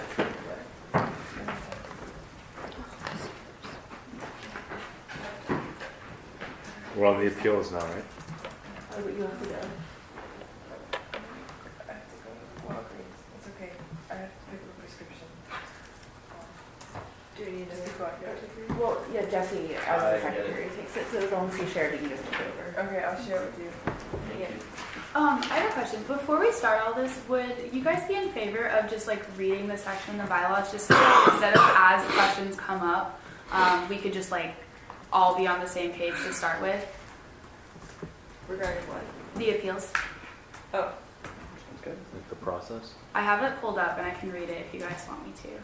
Yeah, I'm looking for that. Okay, so appealing points. Senators may appeal points that are assigned to them by the operations manager within 1 week of said points being assigned. A senator must prove that the operations manager assigned him, her, or her points in an unfair, arbitrary, or inconsistent manner. The operations manager shall be permitted to explain the rationale behind the points that were assigned to a senator. Senate must vote on whether or not the points were assigned in an arbitrary manner. Both the operations manager and the Senate requesting the appeal must abstain from such a vote.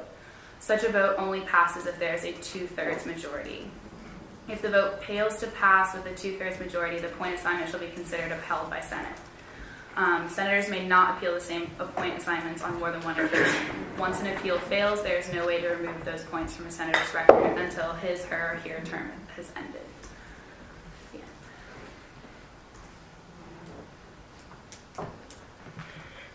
end. So now we get to the individual appeals, right? Yeah, so if I could start with I want to appeal the 3 points for not doing a scrapbook entry. First of all, I know it's my own fault for not scrutinizing the bylaws, but I was under the impression that the former Senate blogs were the scrapbook entries, and that when we got rid of the blogs, that was the scrapbook, but I know that's my bad. But I think given the fact that not a single person did this Senate entry, and this is my 4th semester, or scrapbook entry, and this is my 4th semester on Senate, and I've never been pointed for this and have never seen the scrapbook. I'm not saying it's arbitrary, but I don't know. I would really rather not get censured over this. Clarifying question. Yeah, so are you proposing that we all get those 3 points revoked? Yeah. Okay. I mean, it would be think it's arbitrary if I had them removed and no one else, right? Well, if everybody has a point to remove, we actually can't vote on it because you would all be appealing, and so none of you would be allowed to vote because you can't vote when you're appealing, and I'm not allowed to vote. Well, So like we literally would stay here. Is that only a- new senators. It is quite against New me. New senators can vote, but that doesn't make it any new better. senators could vote, It that's doesn't so make it true. really any better though. Doesn't. Wait, so if we do it individually, we could do it? If direct response, if you all individually appeal your scrapbook points, then yes, technically. So we understand that could if do we did it all at once, it would end the same result, and we'd save like 45 minutes, basically. Yeah. So can we just do that? Blackboard idea. I know it's like against the rules, but like we're gonna sit here and waste 45 minutes, so. Wait, I'm confused. Who wants to be on stack? Peter. I do? Wait, I don't get this. Wait, so Can we just have a vote to repeal these points for everyone? Or, like, I don't know. Including my, I mean, it doesn't, I mean, if you want to be separate, I don't care. but then it would become arbitrary because not everyone would be pointed equally. No, What? no, that's the whole point is to keep it from. Like everyone would lose these 3 points. I Mia did make the point that if we were to appeal everybody's scrapbook points, senators who were new this term currently have not been appointed because they're just turning a scrapbook entry at the end of this semester, so they're not repealing or trying to appeal points, and so they can still vote. So that's like half of the people in the room, and so it's not technically quorum, but if nobody says quorum in the context of this is quorum, even though I just said the word thrice, if nobody like says it and calls it, then we can still have that vote, I think, technically, because the rest of us are recusing ourselves, we're not like absent, so it could happen. Like the 8 or 7 new senators could have a vote, and it could be a majority that would be allowed. Got the process doing it. Okay. Recusals don't count towards quorum. So there's Excellent. So yeah, that could happen. We could do that. No, we couldn't. Oh wait, If someone calls quorum, well they don't count. Wait, never mind. Sorry. which I'm going to because this is super weird and sketchy. Sorry, I'm being honest. Alright. Okay, honestly, like, this is the most annoying conversation I've ever heard in my entire life. Like, are we serious? Like what Lauren said, let's move on. Like, take the points away.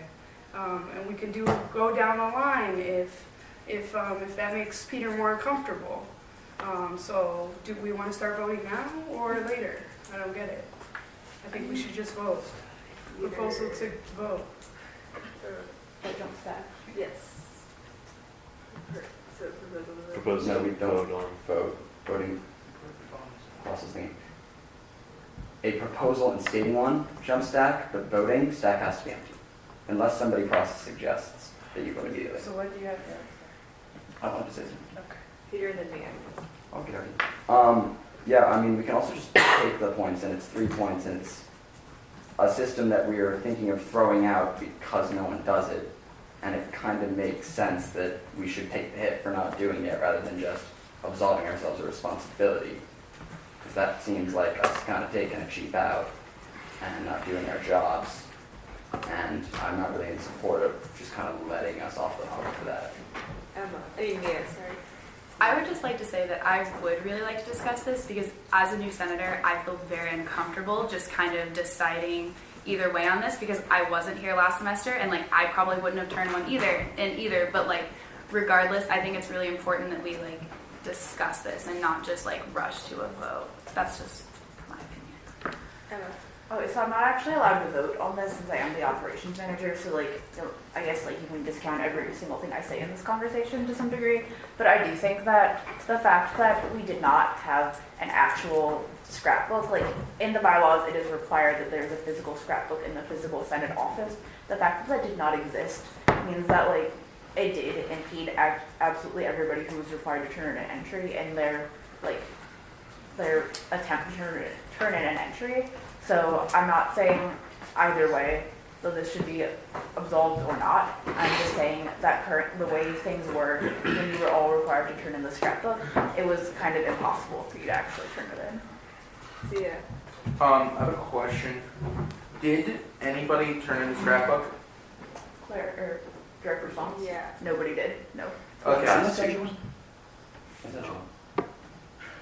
So nobody did. That's As far as I know, nobody did. okay. Then I don't know, because on one hand, I don't think it's valid to say just because we weren't appointed semesters past for not doing this that it shouldn't happen now. But if nobody did it, that obviously means there's a flaw in how we're doing this, which is why we just passed a proposal to amend our bylaws. So I don't know. I do feel like that this is there's a bit of a gray area here, but I don't know. I guess really, in my opinion, it really depends on if the operation managers think that if the operation manager thinks that it's worth appointing, then that's the system, even if none of us did it. Peter. Yeah, I was just gonna say, it says in the bylaws that you're supposed to turn into the liaison, therefore not having a physical scrapbook existing should not impede the process of turning it into the liaison. So that, I think, is not the most legit point. And then Ari. So as far as I know, for the past 2 years, nobody has submitted anything. And if somebody did submit something to me while I was liaison, then I apologize, but I don't have it. Because I don't recall like ever getting anything like this. I mean, it doesn't. I really think at this point, like if a physical thing doesn't exist and it says it has to exist, then how are we like even going about this process? It makes no sense. And if we do like kind of go through the loopholes and say, okay, well you have to tell me, well then I think I should have done a better job of like letting every single person know if this is something that hasn't been going on for 2 years, and then all of a sudden like we're expecting people to do it. So like, yeah, there are rules in life, but like there's also like real life and things come up and we have to adjust to that. And I think like the new bylaw change we just did is like a good step towards making sure people actually do things. But in terms of past stuff, I don't think we need to like sit here and argue about whether to point people when nobody has done this for like 2 years. Alright. Yeah, I also like to say that, you know, with my experience organizing with other people, it's like, you know, culture and like sort of like, you know, revitalizing and bringing to the table like Aaron and who else did their last institutional memory proposal, Emma. You know, it's like those are the kinds of things that like encourage, you know, a job well done. Because it's about avoiding the points. I can like draw a piece of star on a paper and like said it's A+, and that's my scrapbook entry, you know, and like just to avoid the points. But if we're actually doing something with an intention, you know, to build our organization and like be accountable to one another, it's not really about the points. It's clearly about like the culture and the sort of system in place and the scrapbook entry. Clear, like the scrapbook is kind of obviously becoming arbitrary and obsolete. So I think like we should, you know, move forward. We passed a bylaw amendment, so all of us should be accountable to that new bylaw, and we can move on from this conversation. I think I feel comfortable doing so. No one's answering. Here. Didn't we say that like it seemed kind of illogical to retroactively remove points based on the new bylaw? Because that's like not a thing. That's what you said. I didn't say that. Can I clarify? I gotta do exactly this. So you're now, yes, now it's you. I'm sorry, I shouted. I apologize to everybody. I think what I said, or at least what I meant to say, I don't know if it translated well, was that like I honestly just like wasn't sure. I have not been here long enough for there to be a precedent on changing bylaws and like revoking points. And I mean, honestly, like they're just because of this lack of institutional memory, because there's no scrapbook for me to refer to, because our operations manager last semester graduated. Like, I mean, I kind of went into this job completely blind, so I don't have any precedent for like a lot of these things that have been happening. So I think that if the will of Senate in general, if the majority of people think that we ought to repeal the points because we have changed the bylaws, and I would support that. If the majority of people don't, then I guess that's also fine. Like, I can't vote on the situation. So I I don't know, I think that the scrapbook, the way it is just a completely arbitrary, kind of like silly thing. I think institutional memory is incredibly important. What the scrapbook wasn't was not functioning as institutional memory. It was just functioning as like points. So I hope that answers any questions. No one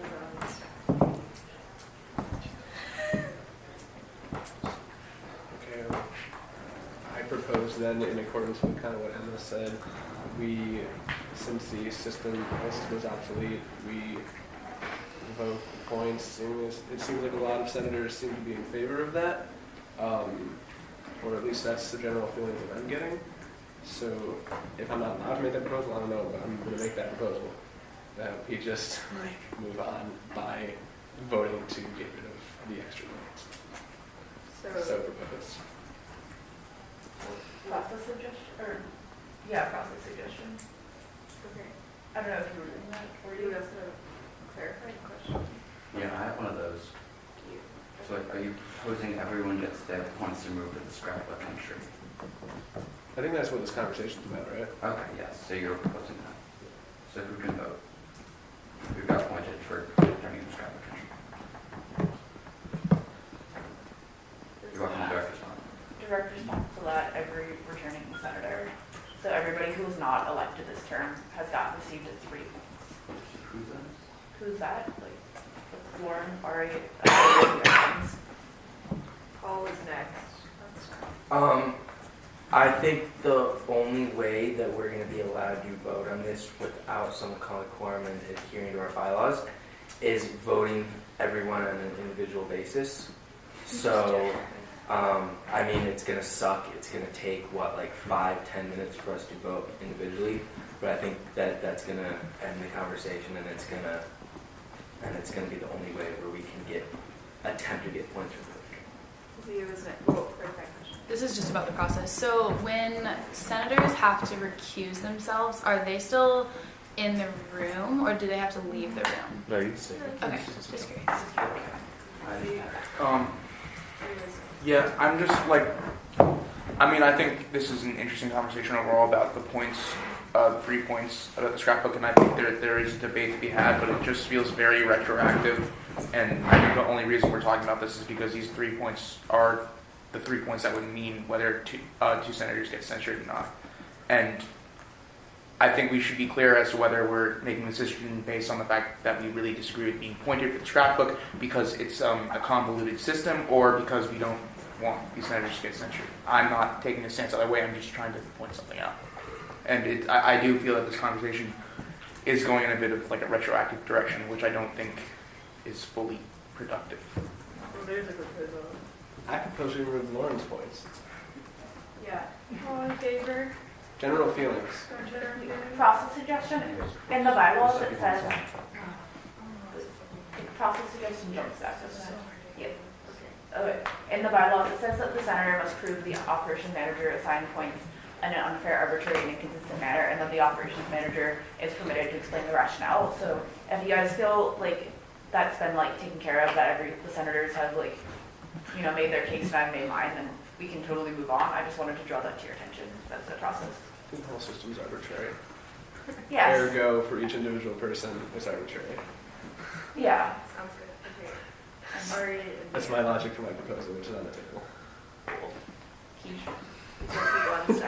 I just want to give us some perspective, how does this conversation at all serving the students that we claim to be representing? Because it seems that all Senate does is talk all day about maintaining itself, and we don't actually do anything. And these points really are so arbitrary. This whole conversation is so arbitrary to the purpose of Student Senate, and I just really am so frustrated. I want to leave right now, but I have 15 minutes and I'm going to die. This is ridiculous. This is the most absurd conversation I've ever heard in my life, and can we just move on? Mia, then Jesse. No, I don't want to make it start. Okay, Jesse. Yeah, I just wanted to say that we talk about the bylaws so much and we don't actually focus on anything getting done. I feel at least, and it's just frustrating. That's all I'm gonna say. And I just realized, I understand that the bylaws are supposed to help us get things done civilly and fairly and everything, but they have become something that just hinders all governance of the student body.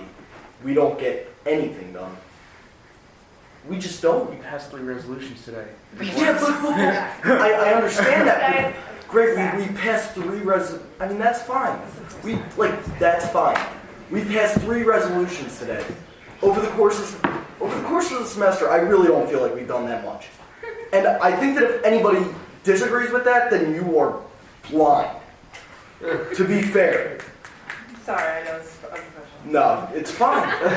It's fine. Speaking to me right now. And it's like, honestly, I've tried to start keep my mouth shut a little bit more. I've really tried to, but it's turned into the same exact conversation every single time. And I'm not saying that we should get rid of the bylaws. I think there don't need to be bylaws, but they don't need. I don't know. Can I piggyback that real quick? No. Okay. Tia and Peter. Yeah, Jesse, I think that's a bit reductionist, to be honest. I don't think that's true. Personally, I've gotten a lot done this semester. We got a lot done today. I don't think that point really, I still think what this conversation is important, and it's about the structure of a student governing body, and it's important. I don't see how that's not getting things done. Sorry. Now we have a proposal. Yeah, I propose that we close stack on Aaron's proposal. General feeling. Paul coming through. Yep. No, that means we're gonna do something. All right. Is that a process suggestion, or do we have to vote on it? That's a process. All right. Sweet. Peter. I was going to say a little while ago, but I just got up and said, I agree. I'm more about Senate doing shit than bylaws. The reason I like defending them is because most times shit hits the fan on the Senate is because we haven't fucking done our jobs, and oftentimes our jobs are stipulated in the bylaws. Payment scandal we had last year, that was all put in the bylaws. A little bit more ambiguous than this. The scrapbook thing wouldn't be happening if we followed fucking bylaws. So that's the reason I defend them. I'm all about Senate getting shit done. That's why I'm here. But we fuck up a lot because we don't follow our damn rules that have been created over the course of a pretty long history. I'm not going to call a quorum. We're welcome to vote, but I want a secret ballot. Oh, so we can vote on all of them? Yeah, we can vote on them together, but senators who are appealing for points can't vote. They have to recuse. And secret ballot. What are we voting on? I missed that when I was at the workshop. We've had so many proposals, I just know which one is on now. I process suggest that we vote on each senator individually. We have to do secret ballot. Not because Aaron. We just called secret ballot for Aaron. We can just do them all. I have a clarifying question. I'm not going to call quorum. Yeah, can we just vote on the people that want to appeal it? Because I personally don't want to appeal my 3 points. So the people that want to appeal their own points, just raise your hands and we'll vote on them together, and they recuse themselves. Is that allowed? Well, then we're deciding. Yeah, I got you. So let's just do it. This will. I mean, yeah, if it doesn't kill points, Okay, so this goes back to my first proposal, which was that we vote on this. Senators that have points can't vote, so I can't vote in this. But all the new senators can vote. Peter's given us his solemn word that he will call quorum, and we're going to do a secret ballot. Can I call quorum? Why? Why? Because I think we should be voting on each senator individually. Wait, can I process suggest? Staff is how we keep organized. Okay. Yes. Could we can we vote on all of them separately, but just do it on the same piece of paper, do a secret ballot, by name, yes or no, so they're all together, so it's kind of like one vote, but we still get to vote on each person. How does that sound? Isn't the point that it's what is the word? I don't know. That it's not about each person's conduct. It's that this was a thing that nobody knew about, and it's more about the scrapbook than about each person's point. I'm just trying to find middle ground. That's all. Okay, so we're on one piece of paper voting on every person individually? It's arbitrary, and we're trying to avoid that. Okay, so we're doing all people together on one piece of paper? Yes. And what does yes mean and what does no mean? Yes means repeal the points, no means do not repeal. Perfect. Secret ballot. Wait, I can't vote. Yeah, can't vote. I'm just. What? Okay, Anytime all of a sudden. again, like, we've gone this deep already. Yep, I got stack. Guys. I got Wait, stack. you're not on stack, you should be talking. We're already down like the rabbit hole already. Yep. But just reminder, the appeal process, like you're only allowed to appeal in the week after the point is the point is given to you. So this is all out of the bylaws. Like right now, this whole appeal process right now for this. It was the It's week there's a before week period. last. It's a week. When did you do this? When did you notify them? It's Okay. Direct, wait, you're not on stack. Yes. I can direct respond. Yeah. Sorry. Okay. The scrapbook points, what is that? Let me pull up the Google Doc that I have. I mean, technically, the scrapbook assignments were due at the end of last semester. So, like, by that logic, like, this is all, like, been, like, a complete bullshit conversation with wasting time. Like, just gonna say that. But, also, I mean, if you want to do it by the logic of when I actually assigned, or, like, put the points on the Google Doc, then that was, I believe that was week 7, April 6th through 12th. Okay, that was me. Well,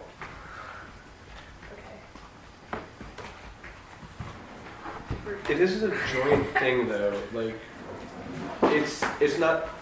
I mean, it's technically an appeal. I'm sorry, I'm not even on stack. I did not have anyone on stack. Okay, I apologize. If this is like a joint sort of change, where we're coming to the not unanimous, clearly, but like somewhat agreement that as like a community we don't feel like this was an appropriate system or penalty, and that come to the agreement, like we've come to that sort of understanding right now in this very long conversation, but like also that we do set precedent by what we're doing, so like that's fair. But if we come to this agreement as a community, and then bylaws and rules and laws really should be like some reference of community agreements, that I feel like we can make that decision that this is not just simply an appeals process.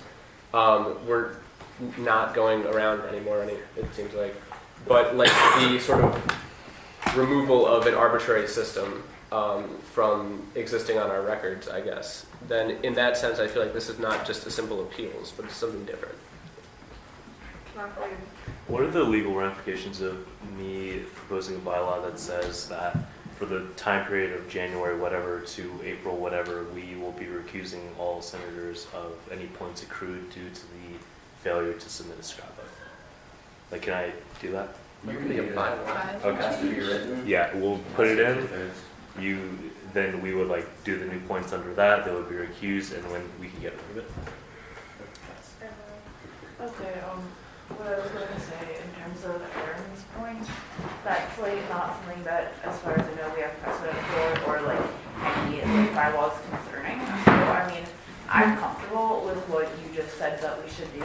Like I think that if Senate as a whole thinks these points should not be assigned, then like they shouldn't be assigned if we all think that, and like screw the bylaws on that point, honestly. Like we can amend it, like we amend it all the time, we amended it an hour ago. So if that's what everybody feels comfortable with, then like we can, we can't really delay this a week because people are gonna get censured. Like, and I don't wanna make this all about people getting censured or not, but that is an element of this, like you can't turn that off. So I don't know, I guess if somebody wanted to write up language about that, then we can move that ahead in the time, but we also have 37 minutes. Sorry, that was really disjointed. I apologize. 7 minutes. Sarah. Okay, so I have a question. proposal. I propose we extend plenary until 10. General feelings? I have a question for Senate in general, since I don't sit on Senate. Generally, rules, as arbitrary or not as they are in place to hold people accountable. And by setting the precedent of retroactively changing a rule and then not holding people accountable to said rule because the group decided that it was a silly responsibility has a huge implication. I mean, yes, you do and should change the bylaws very consistently. We live in a changing world, and the bylaws should reflect that. That being said, if all of Senate fails to fill out their time cards appropriately, what's to stop y'all from collectively saying, you know what, we all filled them out wrong, but since we all did it, we should all not get in trouble for it. Like, I'm not saying that any of you guys have malice or would do that, but that's the precedent you're currently setting, and that's a big deal, at least in my opinion, as someone who's dabbled in studying a little bit of law. Like, that's the precedent you're setting, and you guys have to ask yourself if morally, ethically, and however legally you want to look at the bylaws, that's the precedent you want to set. Because personally, as a constituent, I don't like that precedent at all. Okay, well, for one, I think there's like a pretty substantial difference between all of us trying to take away points because it's a thing that we think does not like improve Senate, does not improve the student body, does not have any benefit. Time cards have like a very distinct like need. So I think that the precedent we would be setting would be revoking points for duties of Senate that have no tangible or positive like result within Senate or within the student body. Like, we're doing this not because it's something that we all didn't do, but because it's something that we almost all unilaterally as a body think is a foolish requirement that does not help anybody, that it's a waste of time, that it's a waste of like a conversation right now. So I think the president is okay. Aaron. Yeah, I mean, in a kind of quasi-legal, it's not even legal, but like, I feel like we're also elected by the student body, and Sarah, when you run for Senate, if you ever do want to do that, like, you can be on this body and have something, like a different opinion to like contribute. But like, we need to also exercise some sort of judgment and interpretation as a body of how we look at our bylaws. So I like what Emma's clarification was, or like what Emma's differentiation was between like something that's like vitally important and something that we've just now agreed, you know, however long ago, to remove this process. So like, clearly we're interpreting this as not, basically it's not an arbitrary thing. It's not like we've put in place a better system in place of it. So I guess my other problem with this is, like you said, the bylaws are decently easy to change if you all think that it's silly. And it is now April 27th, and your assignment was to do this for three months ago. So if anything, at least to me, the appointment of points reflects the inability of Senate to come to a cohesive, concise, and efficient change in the bylaws that appropriately reflects time spent. Like, it's 3 months in.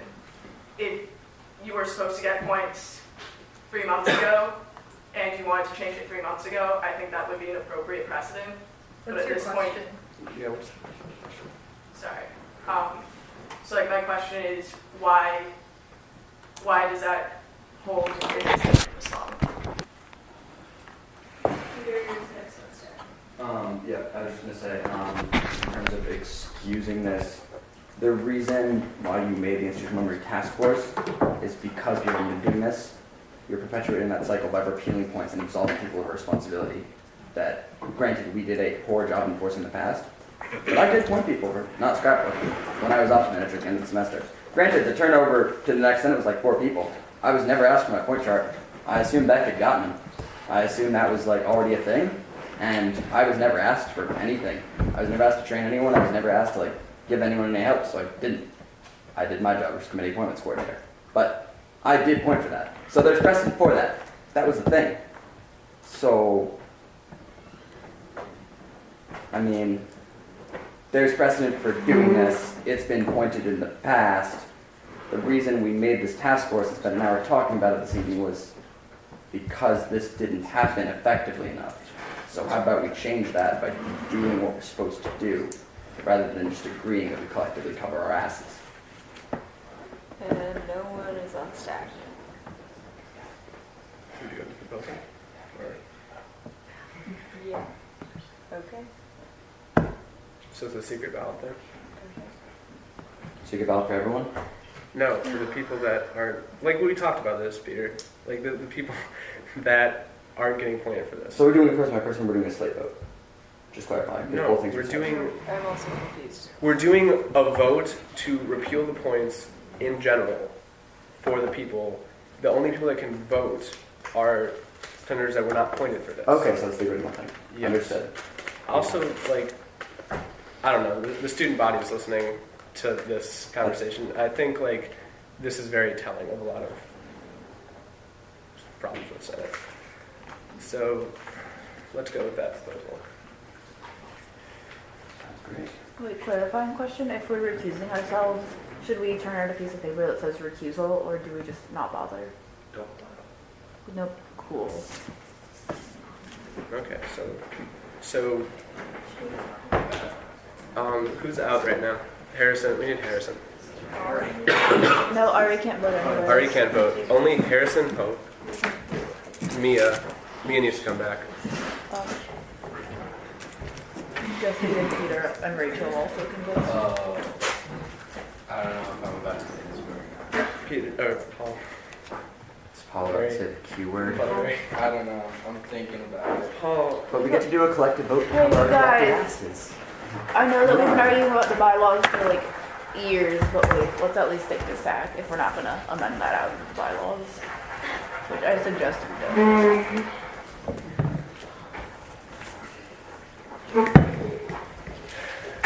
For those that can vote, you can get your vote ready.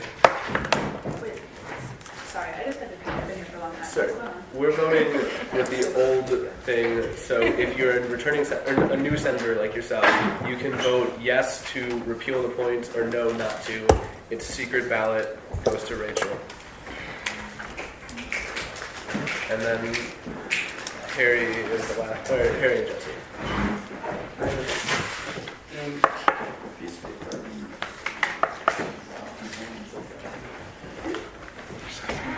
Can we rip off like a little corner or something paper? So wait, what does each vote? Yes means repeal, no means do not repeal. Also abstention. Wait, can we clarify how many senators are voting and like what the different votes need? Like how many senators need to vote yes or no to do whatever? Correct response? Yeah. So Rachel is voting, Hope is voting, you're voting, Jesse's voting, Harrison's voting, and Peter is voting. That's 6 as I understand it. And we need 4. Clarifying question. Yeah, I mean Isn't 4. the point of a secret ballot for everyone who turn in a slip of paper, even if you're recusing yourself or abstaining? We can't vote, like we know that we can't vote. It's just a waste of paper. But Emma can, so maybe it's still No, I can't vote. No, I'm the it's not opposite a manager. vote. I'm forced to Can't vote. recuse myself from any votes. But if the point of the secret ballot is so that you don't know who's voting what, then it's kind of silly if like 5 people are voting to make no one else turn anything in, because that is not very No, like safe. we can't vote. Yeah, this is enough. Like everybody knows that. Yeah. Like, Who it's just turned supposed to be it limited. Fun time. So 1 recuse. Uh, 2 yes. What was it? I said 2 yes, 3 no, 1 recuse. Wait, Jesse hasn't voted. It doesn't matter. It's 2/3 to overturn points. When? Okay. Well, in that case, guys, I can't be censured because I'm looking for a job, so I'm going to resign from Senate. Whoa. You can still be on. Censor's like a stupid thing to review. I do not want my name printed in the review saying that I was censured from Senate. I'm looking for a job. I can't have that out. It's going to hurt me. I propose that we appeal Lauren's 3 points individually. That's No, arbitrary. you can't do that. Why not? Okay, direct response. Was that a question? I No, didn't. no, I it wasn't voted on a question, taking you're right, points you're away right. from everyone. I didn't vote on taking points specifically away from Lauren. You can't differentiate. I actually didn't vote. This is. why we should stick to the bylaws. But But is it? I mean, even that wouldn't change. What did you say it was? 2, 3, 1. There's 1 recuse, 2 yes, and there's 3 no's. And you need 4 yeses. Jesse didn't vote. Jesse didn't vote? this is why. Peter.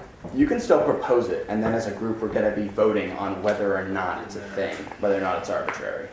So I mean, like, as long as you can't propose it, it just might or might not get shot down. Once points have been appealed, regardless of the result, they cannot be appealed a second time. Senate's not over. Oh, yeah, right. Yeah, that's actually. It's 9:30. I'm leaving, but so this is my official resignation, everyone. You have Hey, has everyone voted, or can I still call quorum? you can call quorum. Technically Just call do it. quorum, Just actually. do it. That doesn't change it. I'm still gonna be censured tomorrow. Well, we can now pass another motion because that vote wasn't legitimate, which is why we should have just stuck to our bylaws in the first place and done it on an individual basis. It would have saved us half an hour worth of debate, and probably the people getting points probably would have voted that they didn't. No. Well, we can't change that now. What are our options for? Well, what if we did the bylaw change? Can we still do that? Do the bylaw We change? could still technically do a bylaw change Do of to be some honest, I just way, wanna ask you, shape, or Karen. form. I will work with you on this SFC thing for the next week. It's only 1 more week, so What do we you can mean, still what the interview over the next week. As a group, If I we have resign from to. Senate, I'm not doing SOC stuff anymore. Um, Dude, I'm not getting paid. I can't put my time into that. I'm sorry, guys. I mean, it's.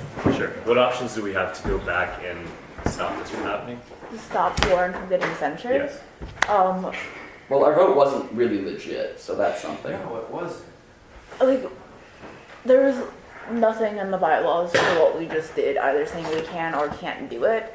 So, I don't know. So we're making shit up right now. Yeah, we're making Effectively. so much shit up right now. I don't even know what we've been doing for the past 45 minutes, honestly. And I've Okay. been half of the conversation. I don't even know what I've been saying at this point. So there's I guess what we can do is, I don't know, we can't even appeal the points again because we technically did appeal them. We made a vote up, we made up our own rules for it, but they've been appealed. And it's specifically in the bylaws, once points have been appealed, you cannot appeal them again. And so I don't want to see Ari or Lauren censured because I think this whole thing is nonsense. Because, honestly, I don't think that there should have been, I think there should be points for the scrapbook, and in a general sense, but I think that the way circumstances were, people didn't really, I didn't know there was a scrapbook until numerous senators came up and told me that I wasn't doing my job because I wasn't giving points for the scrapbook. That's how I learned it existed, because I was told, give points for this now. So, I don't think, if I'm the ops manager and I read the bylaws and I missed that, I think probably everybody missed it. So I just think it's, pretty arbitrary. I think this whole conversation has been arbitrary, and, I don't know. I think that there shouldn't be points for this. I think nobody should be censured over this. I think this is a foolish conversation, but it is what it is right now. I agree. So we're all understanding that we just broke a bunch of rules and we're basically just making things up. So how about this? We sit here and we think like human beings. We don't want Lauren to leave. We don't want these people to be censured just because we have some technicalities that are going on. We have very important things to do over the course of the next week. So since we're making things up and not listening to the bylaws anyway, how about we just kind of blow this over, continue on with the things we actually have to do, which are intended to serve the student body, and move past it. Technically we can't do that, but technically we can't do everything we just did to the last 2 hours, so it doesn't really matter, If we to be just honest. move past it, what are we doing about points? We have a week left. This is just me talking. Yes, I understand bylaws are important. But what are we doing, to be honest? No. Are we about to lose our most important SFC person? Yeah, but she. What was that? Oh, I just said if we're just not even going to bother with points, if we're just going to make stuff up that invalidates the entire operations manager position. I don't know. I'm not saying that. I don't know what I'm saying. I'm really confused how we got here. Actually, to be honest. Where did Aaron go? Aaron left. It's 9:30. We can all leave, but you should probably take notes. Are you taking notes? Yeah, but you can leave it. You can still leave at 9:30. Okay. Who's taking notes, by the way? Jesse, Jesse, Jesse, then oh, I was just saying Jesse's taking notes. Sorry, I didn't mean to. you're up, and then Ari.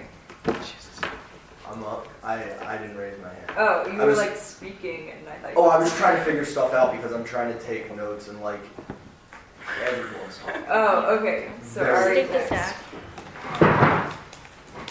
I wonder what a censure would look like for me and Lauren. Are we going to say Ari and Lauren failed to provide a scrapbook entry which hasn't been in circulation for 2 years and no other senator has done? Because I think if a censure looked like that, personally, I think that would be very indicative of the, things that the Senate finds important. So I would actually be okay with a censure but I just don't know what writing one out looks like.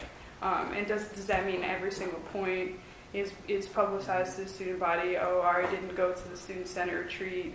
Ari didn't do a scrapbook entry. Ari was 3 minutes late for plenary. Like, that's one of mine also. Like, come on, guys. Like, honestly, like, you guys want to, like, get convoluted in, like, your rationale and, whatever. But honestly, like, the people who've been arguing for all this precedent stuff, it feels a little masochistic. Like, we just want to, like, punish people, and like make sure that we should even, I would like to have a conversation about the idea of even censuring and pointing. Like, what does it really do? Like, does it make us a more accountable student body? Does it really? Like, that's what it intends to do, but I don't feel like I have ever explicitly done something because I feared being pointed. I did it, for my student body, for my community, for my job, for my paycheck, honestly. Like, I'm just trying to get my hours up. Like, I'll go to events, So, like, I just think, like, I'm actually, like, really, really, like upset. And I think that, like, people who have been, like, hardlining this, we have to set a precedent, are, like, to me, it feels, like, very violent. And, like, very, like, we have to punish Lauren, we have to punish Ari, we have to punish people, anybody on the Senate. It's terrible. It's honestly terrible. I know that doesn't really get us anywhere, but I just wanted to share that, like, I also am would like to consider resigning after this conversation. Honestly, like, it's very demoralizing, and I totally understand why you've done so, Lauren. And you know what? I'll draft one too. Like, I'll do it with you. We can send it into the review ourselves. Like, we love Senate. I'll do it. Honestly, I don't care. Like, this is ridiculous. Like, Peter. I was going to answer an older question, which was just what it's basically you write what all the points were accrued for because you got there by getting 25, not by getting 3. Alright, Emma. Oh, you can just take me off stack. Like, that was all I was going to say. I have nothing left to say. Okay. No one's on the stack. What do you think, Lauren? What do you mean, what do I think? What are you thinking right now? I don't know. Everyone seems to be, like, very confused about what to do or what's going on. I think that, like, there seems to be a general consensus that Ari and I shouldn't get censured for this. But I don't know, like, this is all so stupid. Like, honestly, can we just, like, vote on that? I don't know. We can follow things to the bylaws to the T, but I don't know. Whatever you guys want to do. I'm so exhausted from this conversation. Jesse. Alright, so all that I want to say is, like, I think that there have to be points, there has to be bylaws because, like, we have to hold people accountable or else we're just running around. But as just listening to this conversation, looking at it personally, or as a person, I don't even know if that word makes sense. I don't think, just speaking for myself, that they should get pointed at all for this, and that they shouldn't get censured, because I understand that it was against the bylaws, and I don't understand how to vote on this, but it's just bull. It just is. Like, they shouldn't be censured. I understand that there were 20-something points accumulated before this, and that shouldn't have happened, but these last 3 points in the last week, we shouldn't censure people. We shouldn't have people resigning. Like, we would lose 2 senators. Like, we already look so messed up as a body. I just think that if we just took the point, like, I don't know how to do it, but... okay, Peter was next. Okay, Mia was I don't know. So it sounds like we're at the point where everyone kind of agrees we shouldn't do this, but Emma, you were implicated in that if nothing happens, would you send, like, I don't want to put you on the spot, but if we understand that you have like a job and it has duties, but you as a person are like doing very well, and it's not like this one thing, like you're not like not doing your job if you chose to. Right? So, Yes. right. So could we just like kind of move on to the next thing and no one gets censured and we can talk about the SFC interview questions? And there will be like no obligation. Clarifying question. Yeah. So is what you're asking me is, should I just not like do the, like I'm not, I don't know, like I don't know what I'm even saying, like should I just, are you asking me just not to censure them and to do the rest of my job and just ignore that one part? Is that correct? I'm asking how you feel about that. How do I feel about that? I mean, I guess I've been doing the best to do my job all semester and it's gotten us to this argument. So like maybe if I just didn't do my job, we'd be in a better place. So sure, let's go with that. I won't censure them. So please don't resign. I guess I'm not gonna send. Oh, I don't know. I don't know how to answer that question. What if we just raise the point total to censorship to 27 points? That could work. One of them's at 27. Clarify I'm pretty question, sure. Mia. So we discussed, guys, we've discussed like what it would say in the censure, but is it literally just like a little blurb in the paper? The front page of the review. It's the front page. Does it say specifically? I'm pretty sure. It says the front page? Or it might not. I was It told doesn't at one say point it was the front front page. page. It does not say the front page. Does it not? I'm Okay, pretty- somebody told me that. It then. just says Sorry. like it should be reported to a media outlet, and like Okay. I definitely wouldn't.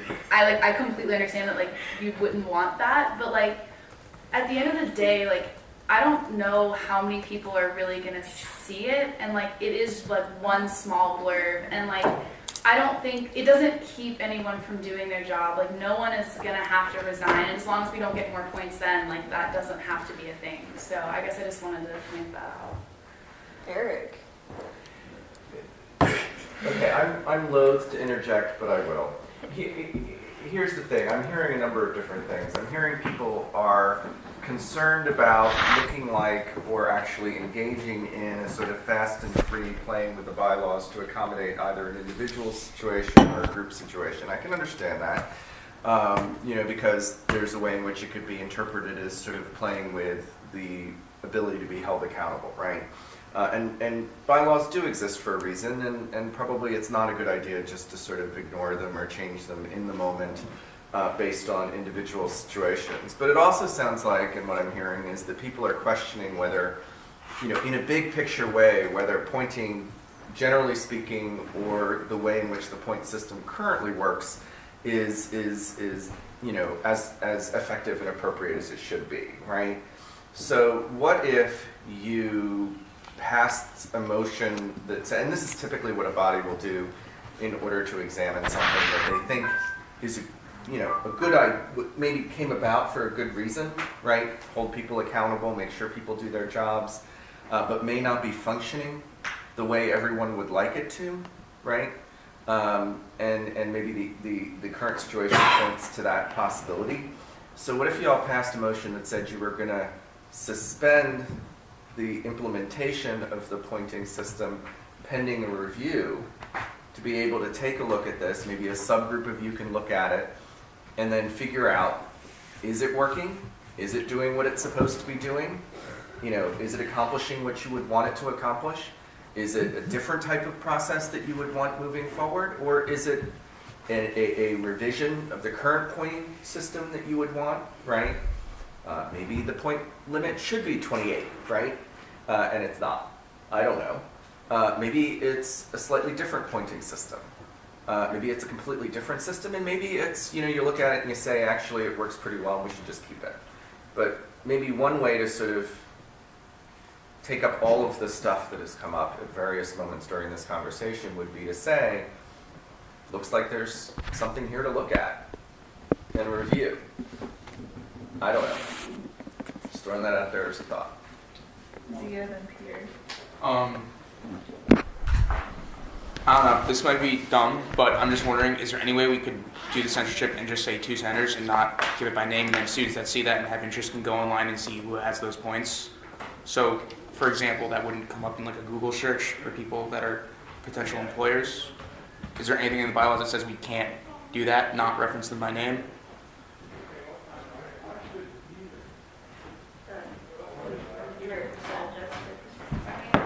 It doesn't really stipulate what you have to write, like, I'm sure that, so like, yeah. Can we vote on that? Wait, so we're just Can gonna we also talk about Yeah, sorry. DNSTs?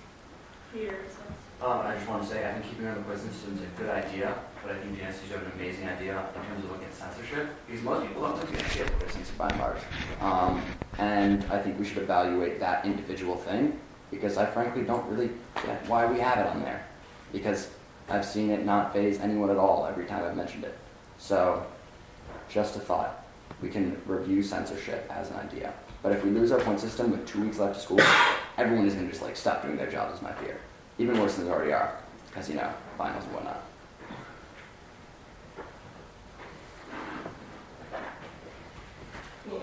Can we vote on DNSTs? Well, I don't think we can propose it. Can we propose to suspend this and do a review?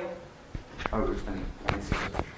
I would say points, but like just like the addition of, or censorship. Okay, fine. So general, or that goes to end of stack, right? there was A proposal? no else on the stack. Okay, so general feelings. Great. All in favor?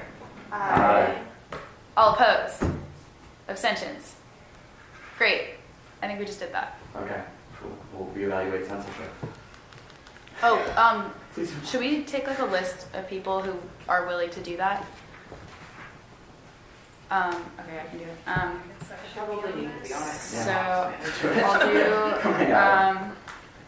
pulling up my email now. So Emma, sorry, who wanted? Lauren, Mahmoud, myself, anyone else? I think Peter, did you want? I'm on. Okay, great. If anyone else wants to get involved, let me know. Other than that, we're done. Great job. Don't we have, With that.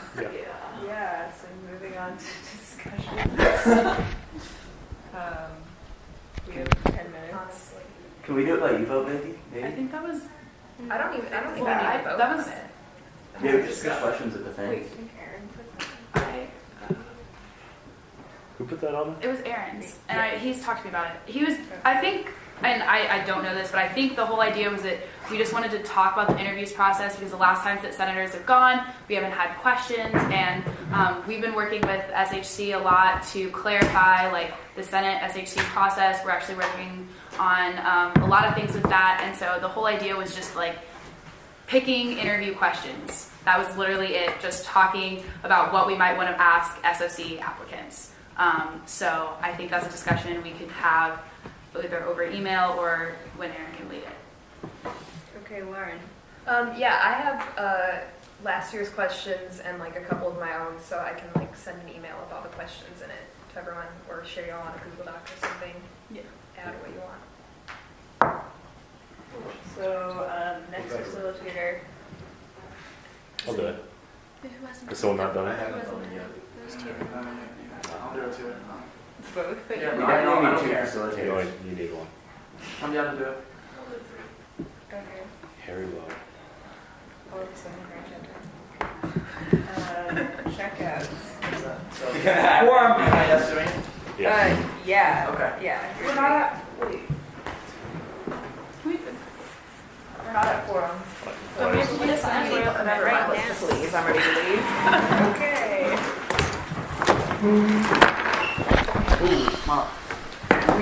Yeah, we're not gonna be here. Whoa.